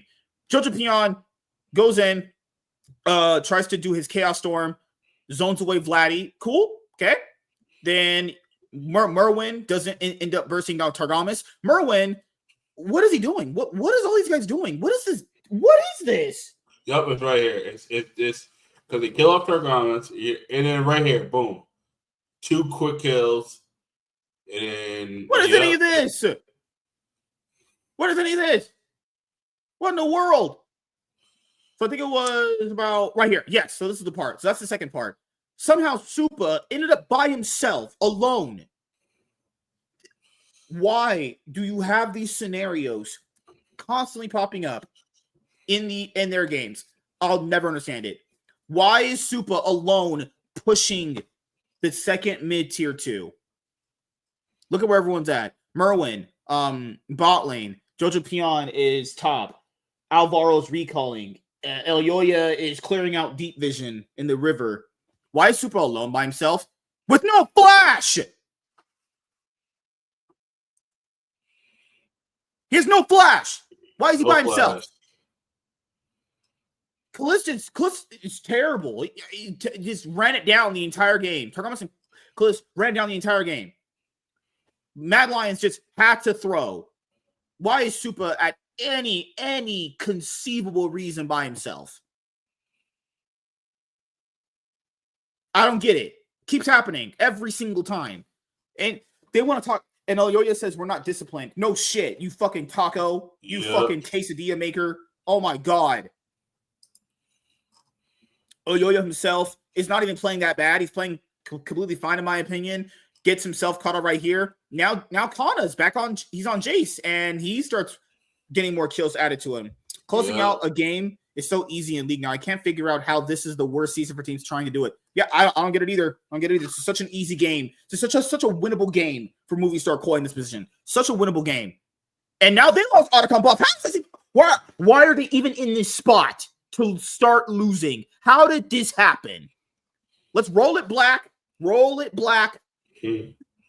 God.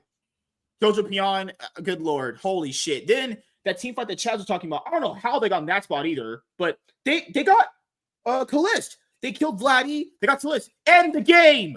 End the fucking game. No, they have to take Dragon. Why? Push mid. Push mid. Hit the inhibitor. Now they're on Dragon when you could just start taking mid. What are you doing? I don't know what this team is doing. They got the Dragon. Sure. Whatever. But when you kill the mid laner and the ADC, I expect this mid inhibitor to be gone. I expect that mid turret to be gone. Yeah. Elyoya and Jojo Pion are like, yeah, we're going to go flank these two. Not a bad idea. Kalist is so unbelievably stupid that he has to just ult right here when he doesn't even need to, because he's trying to basically have Jojo Pion run away from him. But Jojo Pion was going to do that regardless. He doesn't even need to blow his misfortune out there. It's just a waste, honestly. Doesn't matter. Merwin doesn't instantly burst down Targamas. He wastes his Gragas cast throwing 3 people in front of his team so that now they can all get bursted down because he's hungry, he's fat, he needs to go to KFC and eat some fucking chicken, you fat fuck. And then he just goes and kills Targamas when he ints his team and throws his barrel to knock 3 people ahead of them. And then he knocks Kalist ahead of the other 3 so he could just her Q where it bounces off the other person and it just kills them. Oh, Supa being alone. Oh, fucking name a more iconic duel than that. Him being alone this game and getting caught out. Just fuck me, right? Then, now since KC's comp is now starting to outscale Mad Lions can't actually win at this point. People are going to be like, why? Their comp has way too much CC. It has way too much burst damage. It has way too much upfront. It's way better at team fighting, honestly, too. Nothing Mad Lions can really do can win because Mad Lions team comp is based off early game. Unless they win the early game, that's the only way this comp can win. It's over. When they have those picks, it's done. After that team fight you just saw, it's over. There's nothing they can do to win. As you saw in this game, all the 5v5s failed, and every single pick they try to do failed. Pantheon off extremely hard at this point in the game. Worthless. He doesn't matter if Kalist and Targamas were blatantly sprinting it most of the game. Didn't even matter. It did not matter because they did not close the game. Yep. What the fuck? How did we get to the spot? Can someone explain to me how we got into the spot where a team was up 11 kills, had like a 6,000 gold lead? I remember I watched this live at work. My brain I almost had a stroke. I came home and watched it earlier, and I was like, okay, because Mad Lions got greedy. He was trying to put this team into the ground. I was like, nah, it's end of. Keep in mind, they're this ahead. Why do I not have an inhibitor taken down? Why do I not have any of this taken down? God, we need to go back. How ahead were they? They're okay. They were. One second, really quickly. Let me get off this really quickly. Okay, so they're 5,000 gold ahead, 11-2. Carries on Mad Lions are what? Elyoya sitting at Eclipse, Sundered Sky, Merwin, hungry as fuck. He's got his it's the one that's I forgot this one. The Seraph Embrace. Seraph Embrace. You have Rod of Ages. You have Landry's Torment on Jojo Pion. I don't know why the fuck. Why is Jojo Pion building Leandry's Torment against 5 squishies? Why? Please, someone save me. Please. It makes sense, but who are you burning with Leandry? There's no tanks. No, the issue is it goes back to what you said with Rod of Ages. You don't need both. If you got Rod of Ages, you go some more damage. He's trying to go for burn, but at that point, I would just go for Why? I don't get this, man. I don't get this.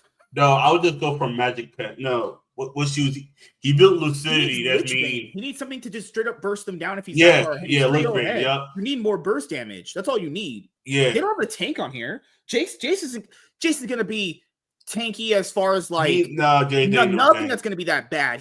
He'll be tanky, but he won't be anything that's gonna be like a Scion. Jason's like that bad. Jason's like a tank, like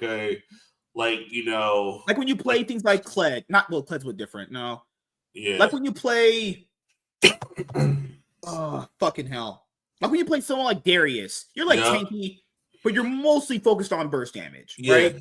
Yeah. I'm not Lich Bane anymore. Jeez, there's a few other items he has to build now. That's just a terrible build. This is an awful build. I don't know why he chose to build this way. That is just criminal. The injuries and Rod, to me, weird. But I don't. Jesus Christ, man. I don't play Victor. Storm Surge. Not Rod. I think you need Storm Surge, right? You get Blackfire. Yeah. You need Blackfire, Torch, Storm Surge, stuff like that. Why he built Leandries on a team with 4 squishies absolutely just makes no fucking sense at all. That's just stupid. That's just criminal. I need you reported to the FBI instantly. It's like remember last split where Nook was playing on Syndra and he chose to not build Hourglass on Jhin when he was facing off against a Jhin and a Leona? Yeah. Kill me. Why did he? Oh, whatever. I'm having a stroke. It's like when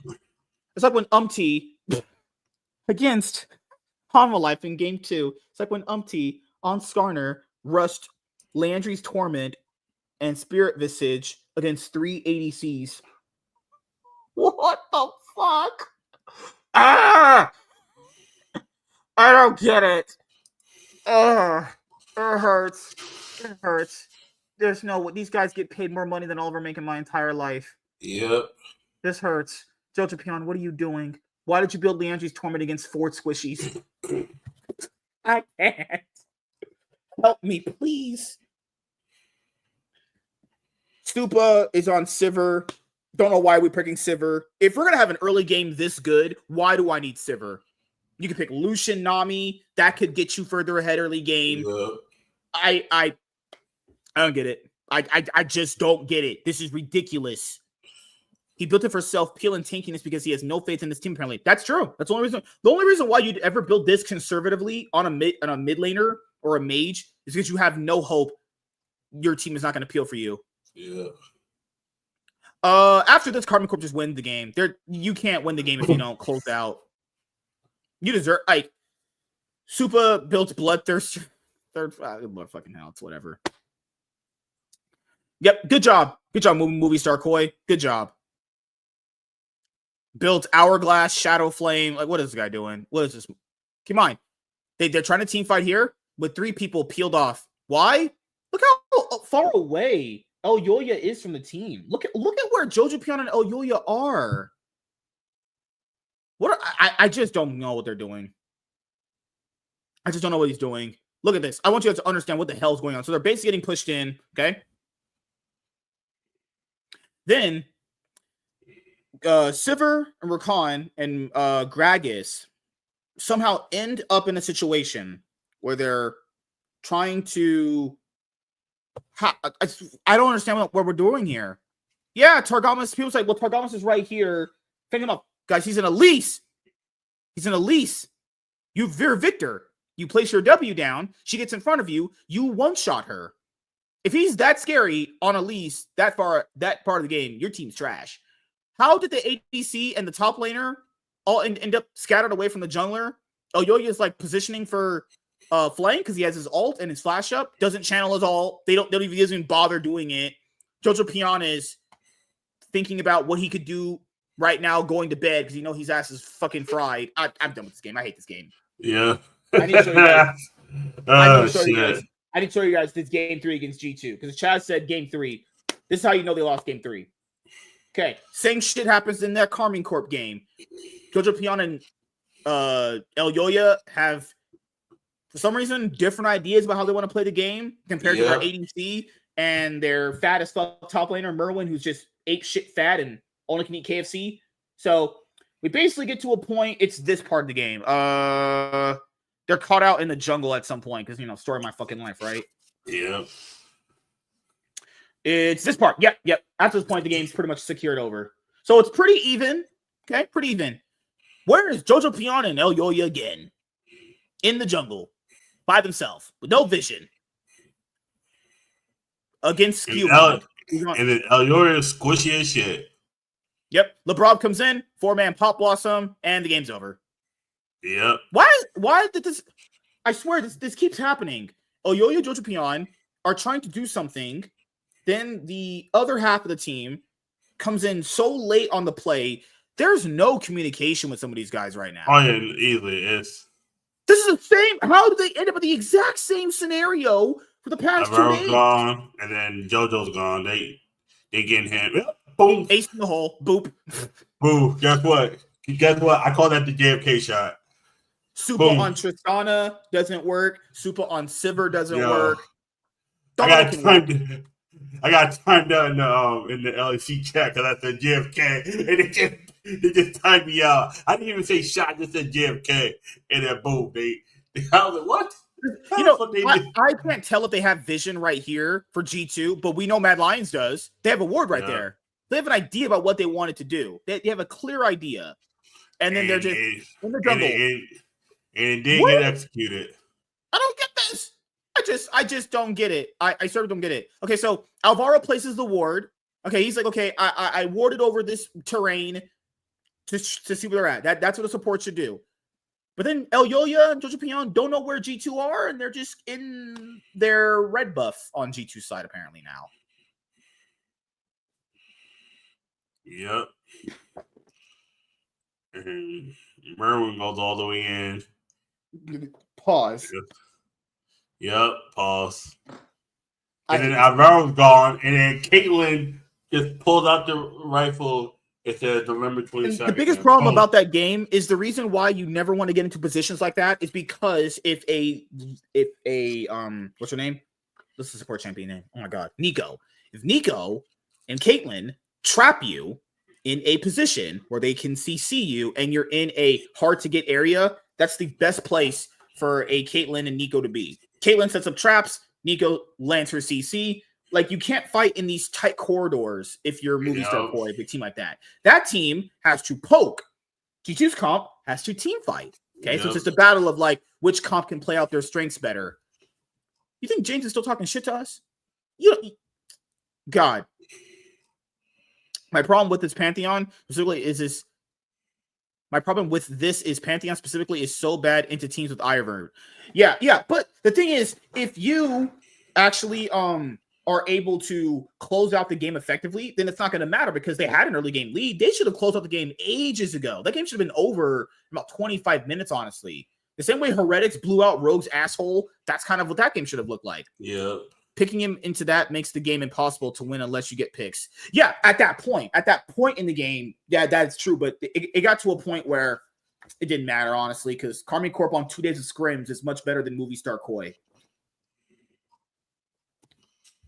You think we should invite this man? You think we should invite this guy? He won't pull up on Chaz. He won't pull up. Nah. He won't pull up. God. Because both of them got places to go. And he'll be here for like another hour. God. No, I have a one-on-one anymore. He got apparently the guy got sick. We'll have to postpone it, honestly. Okay, yeah. Let's bring the white man in and roast him. He won't come in. Lies. You just send it to him on Discord, honestly. I'll have to open mine. But we'll be here for like another hour-ish to talk to James because James wants to come and make love to Chaz. Nah, I got work in the morning.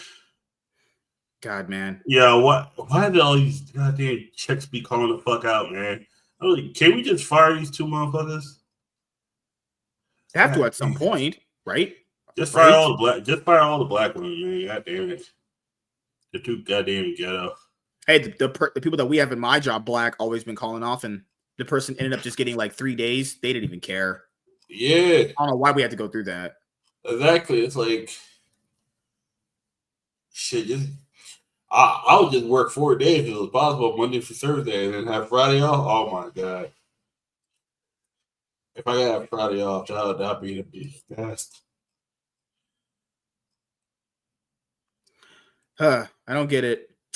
Oh my god. So what the fuck was that? Can you speak into your mic, sir? What do you want from me? Hello. What do you mean? What do I want for you? You invited me. Do you want to make love to me? I do not. You seem like you don't wash your genitals, and that's Oh shit! Wait a minute. Weren't you not 3 inches deep in a girl because your dick only is about a ruler length of inches? He said your ass a ruler's length of inches is 12 inches. He said your ass got dirty nuts, man. God damn. I'm just saying. He literally says I tell him every day, I'm like, dude, do you shave downstairs? And he's like, no. He said his bush is hairy. That shit has got yeast on there. Never talked to you about this. And second of all, even with me being 2 inches deep in a girl, it's 3 inches closer than you've ever been to one. So I'm just saying though, if you ever have sex with a girl that they can't feel it and will have to go to another man to get some actual dick. Just saying. But I'll feel it. And that's all that matters. You know what you're not gonna feel? I'm not gonna feel that. You ain't gonna feel nothing because I'm never gonna feel a dad's love. I'll tell you that. What? Jay Biz, my ode. My beautiful white king is back, baby. Good Lord. So how was your day? I've been good. I've been doing stuff. Lakers play tomorrow. So you ready for another? I can't even. Oh my god, I hate LeBron. I haven't got over that last game. Not the last game. 12 points in 6 seconds. And it was all his fault. It was literally all his fault. He could just pass it to Luka. He could just put a pass it to Luka. And could have passed it to his team. That's all that mattered. Do you think he's getting jealous of Luka taking the spotlight? He has to be. I don't think so. I think the big black. They're always jealous of white people, man. Is that why you're so jealous of me? No, I'm not jealous of you. I mean, I was born white, so I'm good. You're not accepted. You're not accepted. Oh shit! Into the clan. That's the word that you want to use, clan. Yeah, into the clan. You don't want to say group, gang.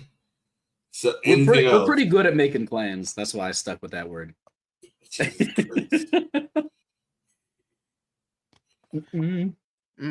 So, like, I don't know. A lot of the fans of the Lakers on Twitter are mentally deranged. I'm just gonna say, honestly, that might be one of the worst plays of LeBron's career, if not the worst. I've never seen him do that in his life.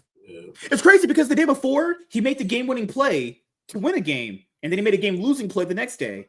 No, but also he played like trash that game. He just made that one play. Yeah. It's just the variance. Like either we're gonna get some mega cinematic masterpiece of games, or we're gonna get the most absolute curb stomp because they got destroyed by the Bulls. The Bucks. The Bucks pretty much just. If we play the Dallas Mavericks in the playoffs, I feel like they might beat us. Dallas Mavericks ain't making no playoffs. They're in the playoffs right now. Are they? Let me see. Yep, they're 10 seeds, so they're in the play-ins technically. They're in the play. Yeah, that means they're not in the playoffs. Once playing, they playoffs. Who's on their active roster right now? I haven't checked for a little bit. I don't usually watch their games, because I don't usually watch trash. On my opinion, actually, no, they're the 9th seed now because Sacramento can't stop losing. Take all Sacramento. I forgot to talk about this. What did you think about Double Lift starting up his own NACL team? I knew he wasn't retired. He has nothing else in life but this. I knew he wasn't going to stop.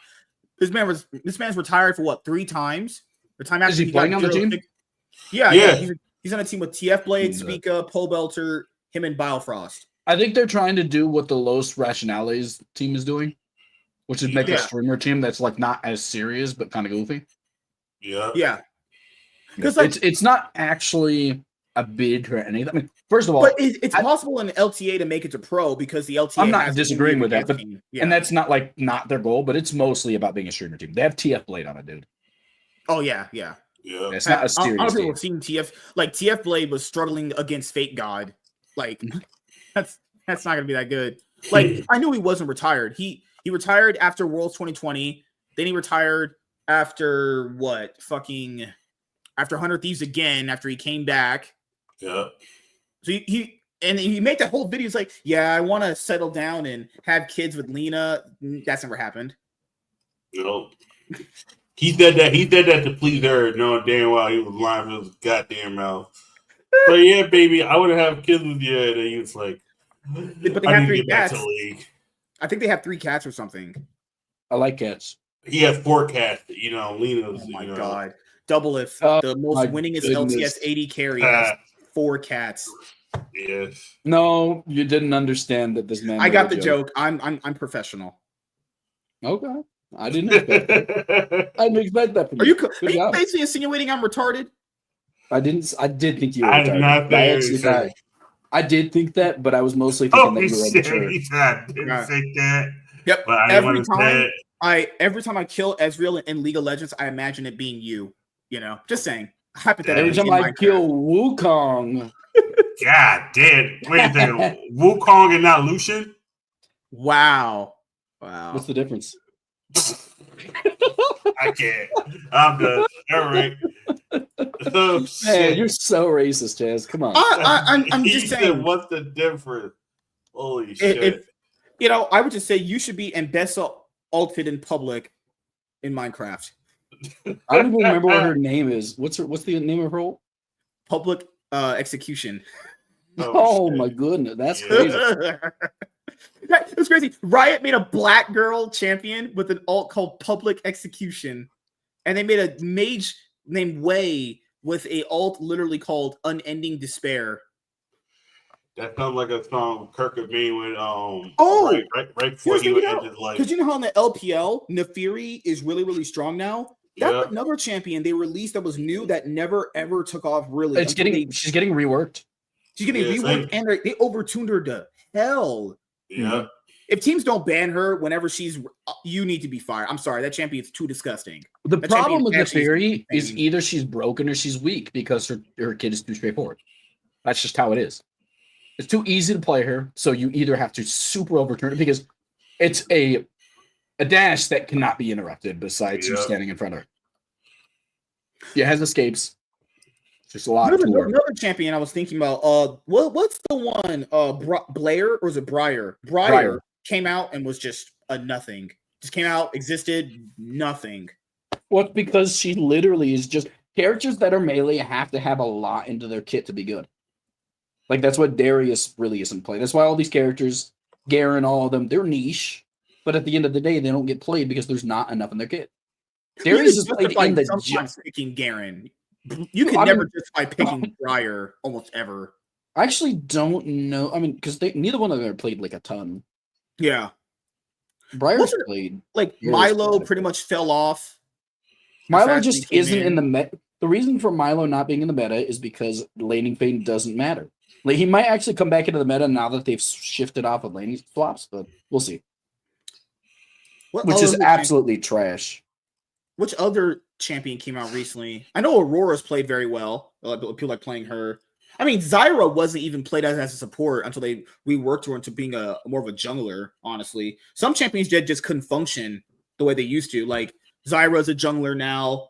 Tristana kind of maybe can be an ADC, but she's mostly a mid laner. Corki, they made him back into a Darius is better as a jungler now. Really? Yeah. I didn't know that. Yeah, he's only played jungle in solo queue. Because it's, I mean, like, why would you jungle play and flex top? Yeah, you flex him top. No, but like, why pick Darius when you could just pick like Cassante? Because he has like the highest win rate. Because Cassante gets banned. If you're gold or below, Cassante always gets banned. Yeah. If we're talking about why is he not picked in the jungle, Cassante can't play jungle. That's why.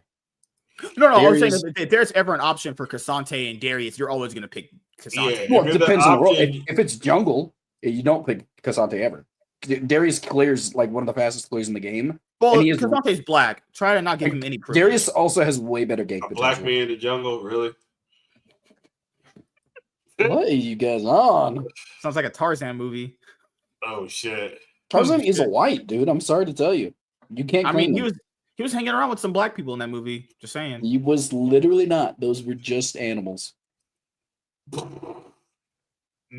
Not according to Hillary Clinton and Joe Biden.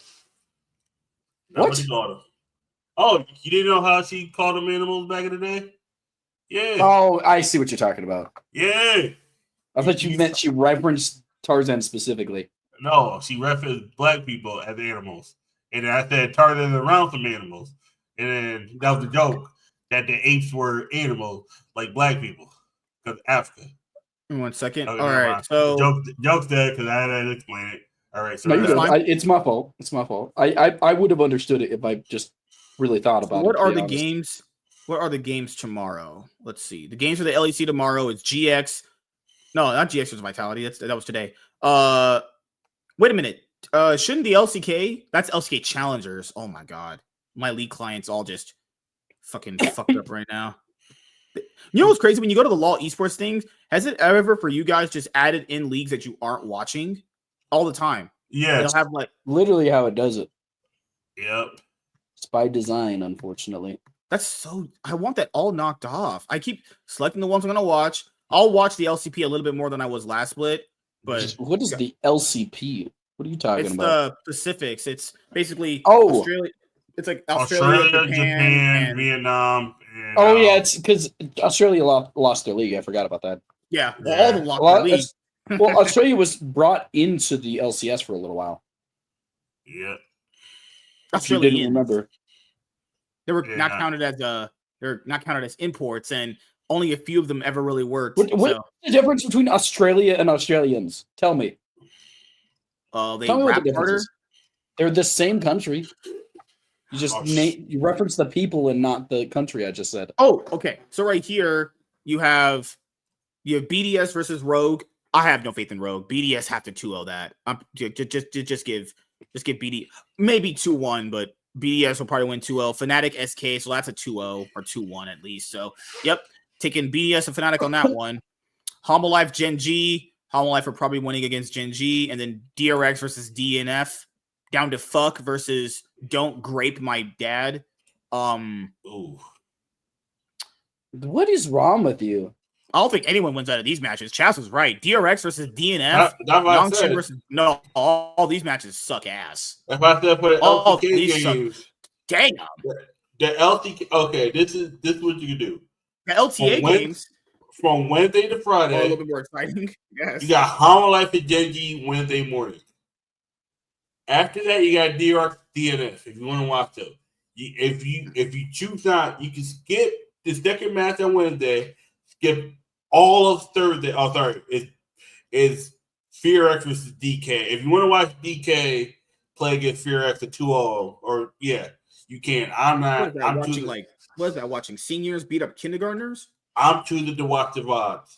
Friday though, I might watch Humble Life versus KT. I like watching KT play because I love seeing them suffer. That's my new. And then you got DRX versus T1. That's not a match I'm really hyped for, but it's like whatever. Okay, cool. Saturday, you got another game. You got another. This is even worse than Thursday. Bro versus Fear X. Are you really trying to watch Bro versus Fear X? Nope. Freaks versus Noxian. Bro. Hell no. I'm Why you trash talking, bro? Because they're how dare you? They're trash. They're bro. Are you a bro lever now? Do you remember when I predicted them to make it to Worlds at the beginning of the season? I mean, yeah, I was like, okay, Jimmy. Okay. To be fair, are they gonna make it over DK? No way. They might have at the beginning of the year. Wait, you said okay. That's me. If T1, Humble Life, DK, and Genji all just gonna all get food poisoning and be sick for the rest of the year. Like, there's always a team that doesn't pan out well at the beginning of the year.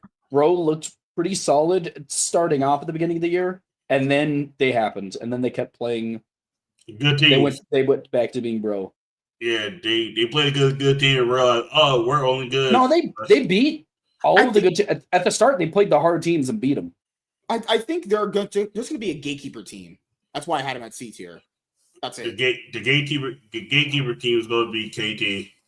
Well, I actually don't even think Bro is even gatekeeper anymore. I think they're D tier. They might be, but there's no way I would have fucking because who'd be over them down to fuck. Well, D tier is a whole different thing. A lot of the teams are in F tier at the bottom.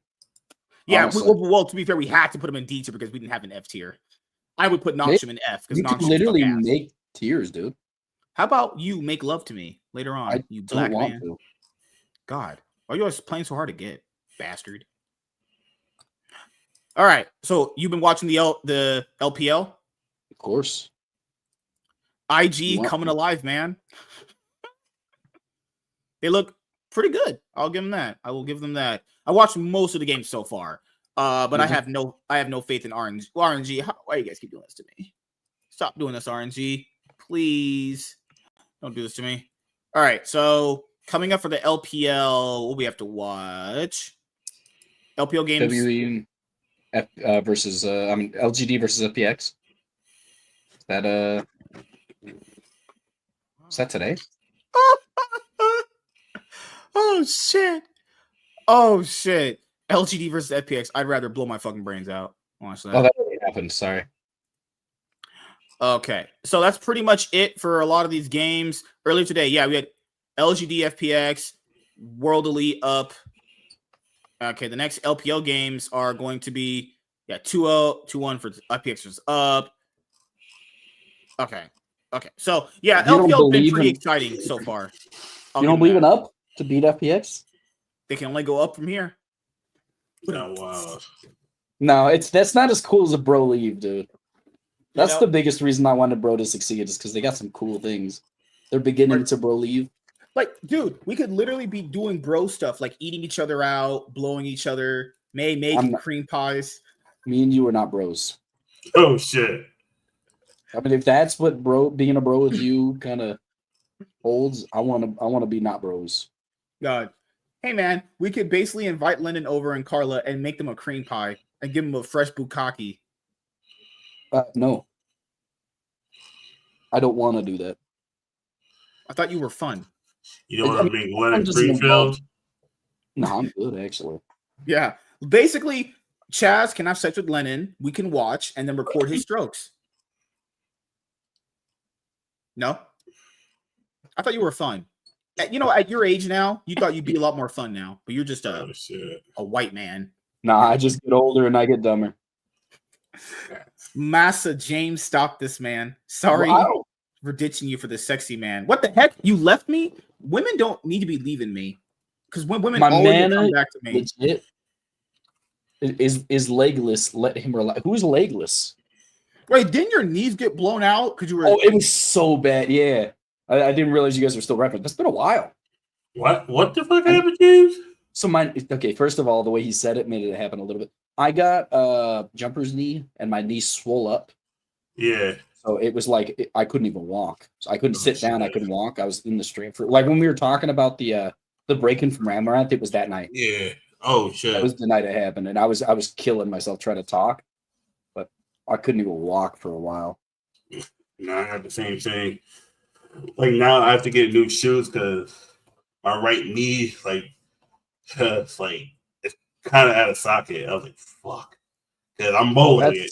That's why one of my legs is curved, and now the knees out of socket, but it's in the right place. But due to I wasn't born with it in the right place, they have to shift it down. But I have to wait for surgery. You know what? They could have broken your legs when you were born. You know that to fix it. I know they broke the left one in the fix, but they didn't realize the right one. They didn't realize both my legs were that. They were able to correct the left one, but they never corrected the right one. They didn't realize until years later that my right leg was curved as well. The left one was straightened out, but the right one wasn't. Yeah, because if they do it now, I'll be out of commission for at least 9 months. Because the crazy thing is I've gotten in a car accident where my leg has been broken, but not in the right place. It's like fuck. It just healed right up. It was like, oh shit.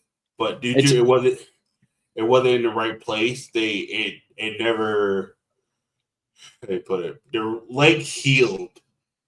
But the bone was splintered, but it was intact.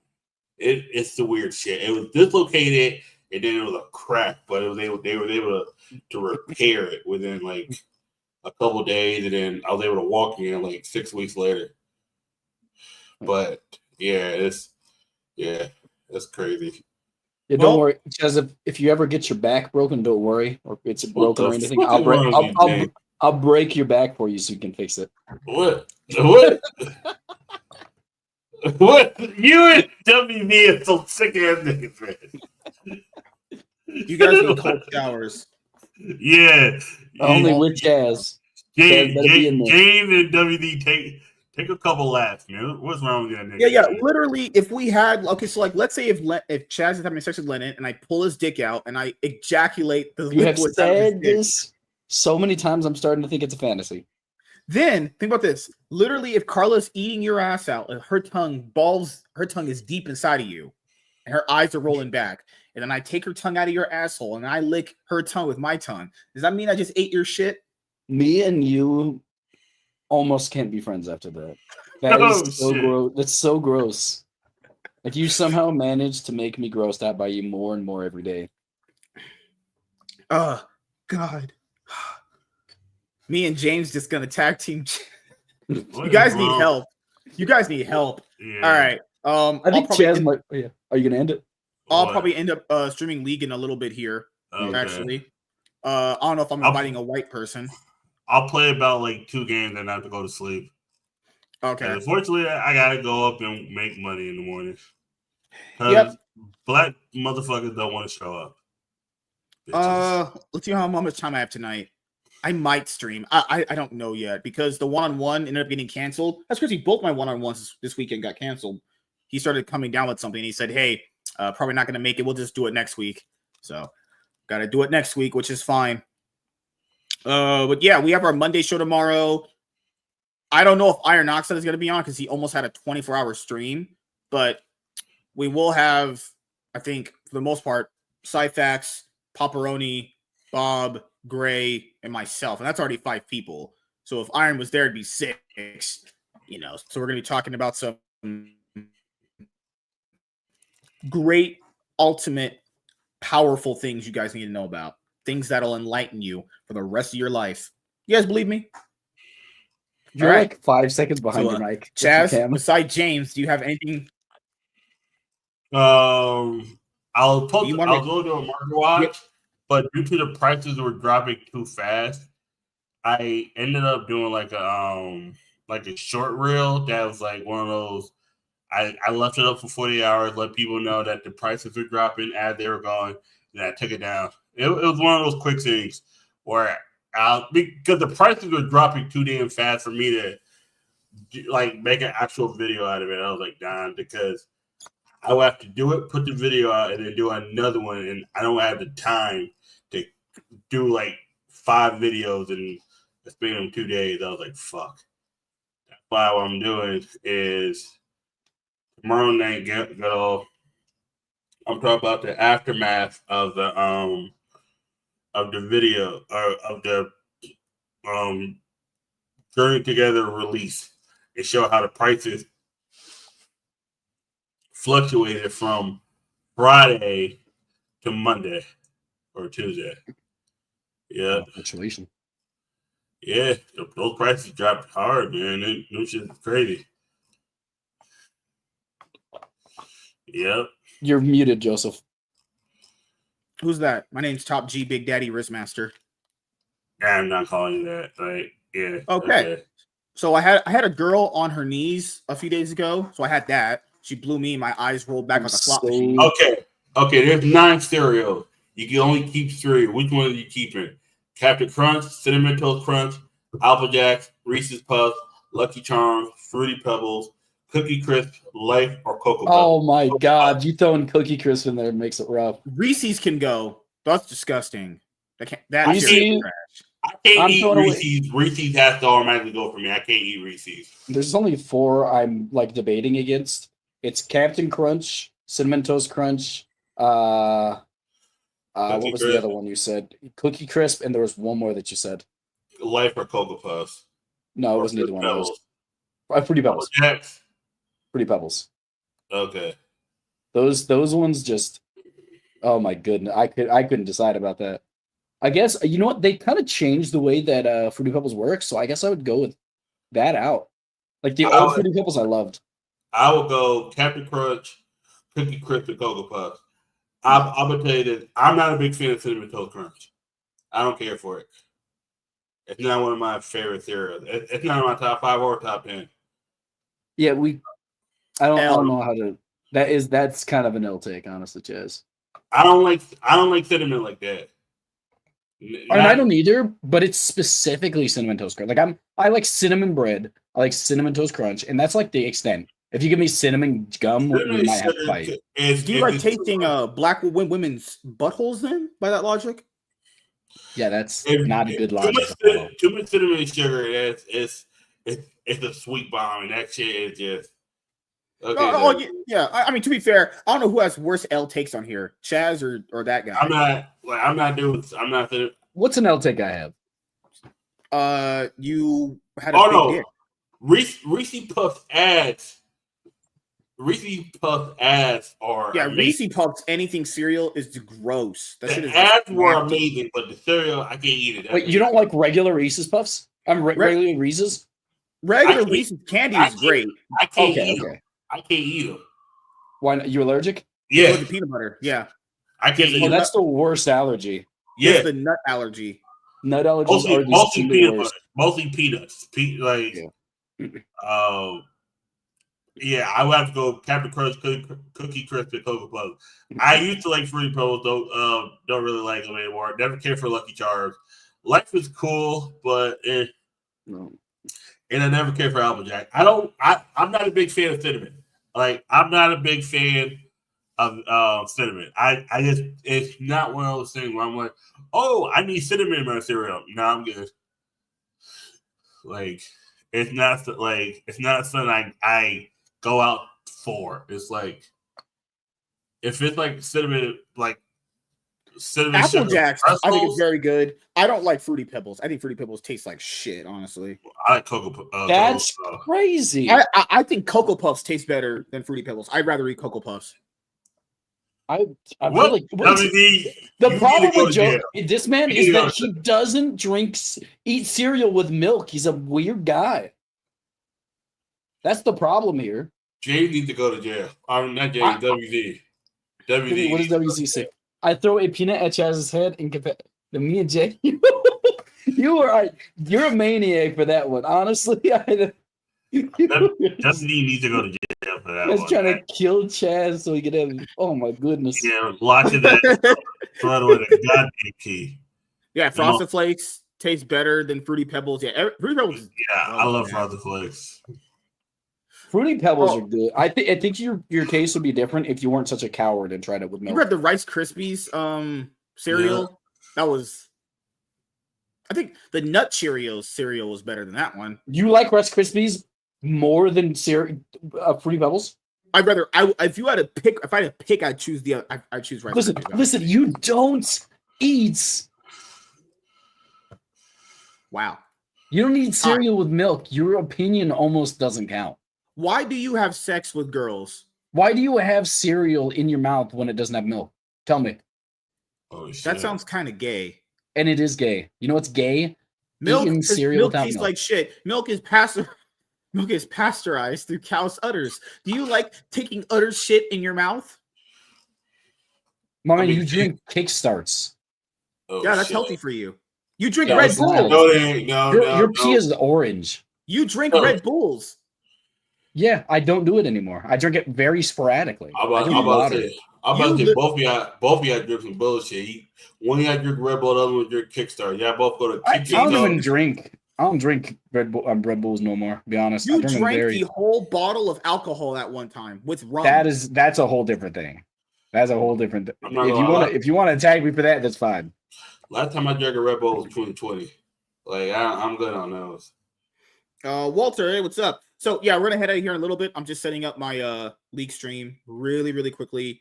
That's pretty much it. Chaz has a few market watches coming out. As for my comic book channel, I know I dropped like 3 videos back to back when I clipped all that stuff out. Let me see how some of them did. I haven't had a chance to check it all. Okay, most of them did pretty well.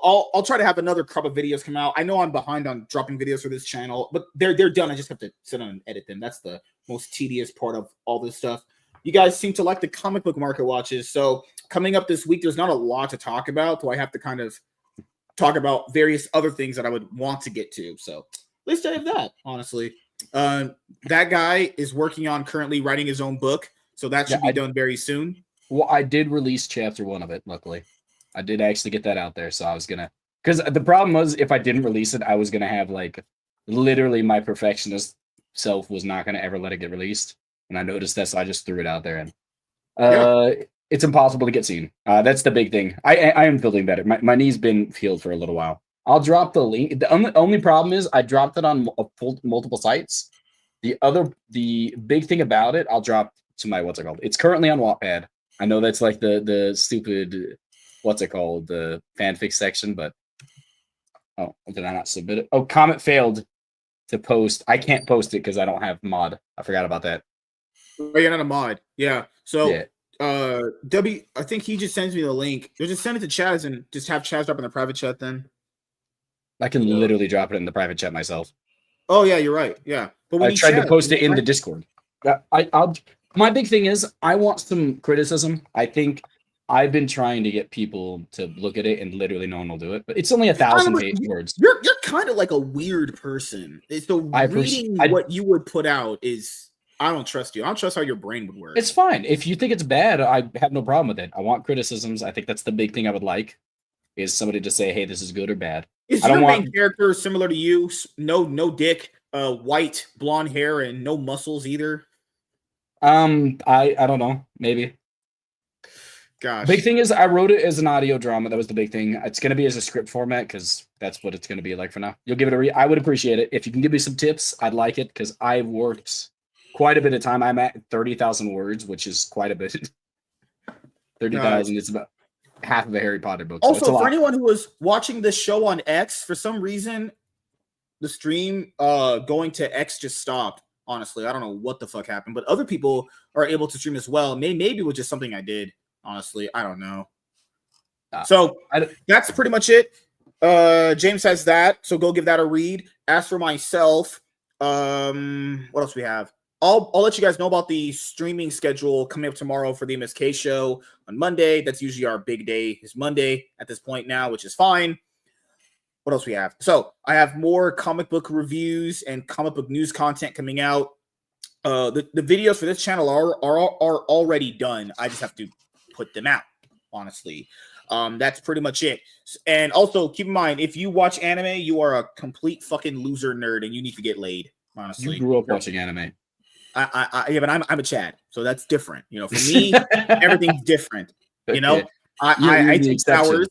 I take showers. I dress nice, and I have charisma about me. You know, and I know how to properly talk, unlike my other part of my race that speaks in jive talk most of the time. So, the next episode of the jive talk is crazy.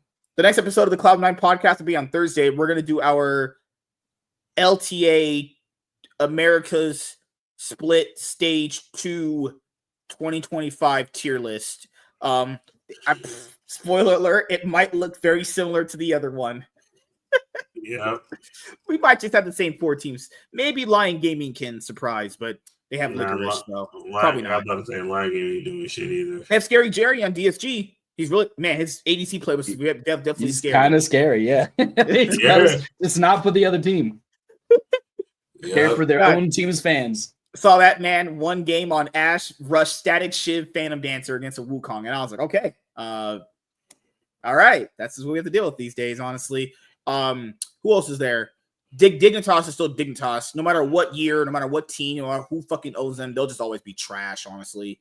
There's a group of people that are known as a bit different. I forget what they're called, but the abbreviations are LGBTQ+. I don't even want to talk about those people in front of this man. He goes crazy. I don't believe in troons. Those are just dudes in wigs. But stop talking about troons. Why do you say that? You know, I'm not a Yahtzee. I'm just a black man. What is it with this like code word stuff you do?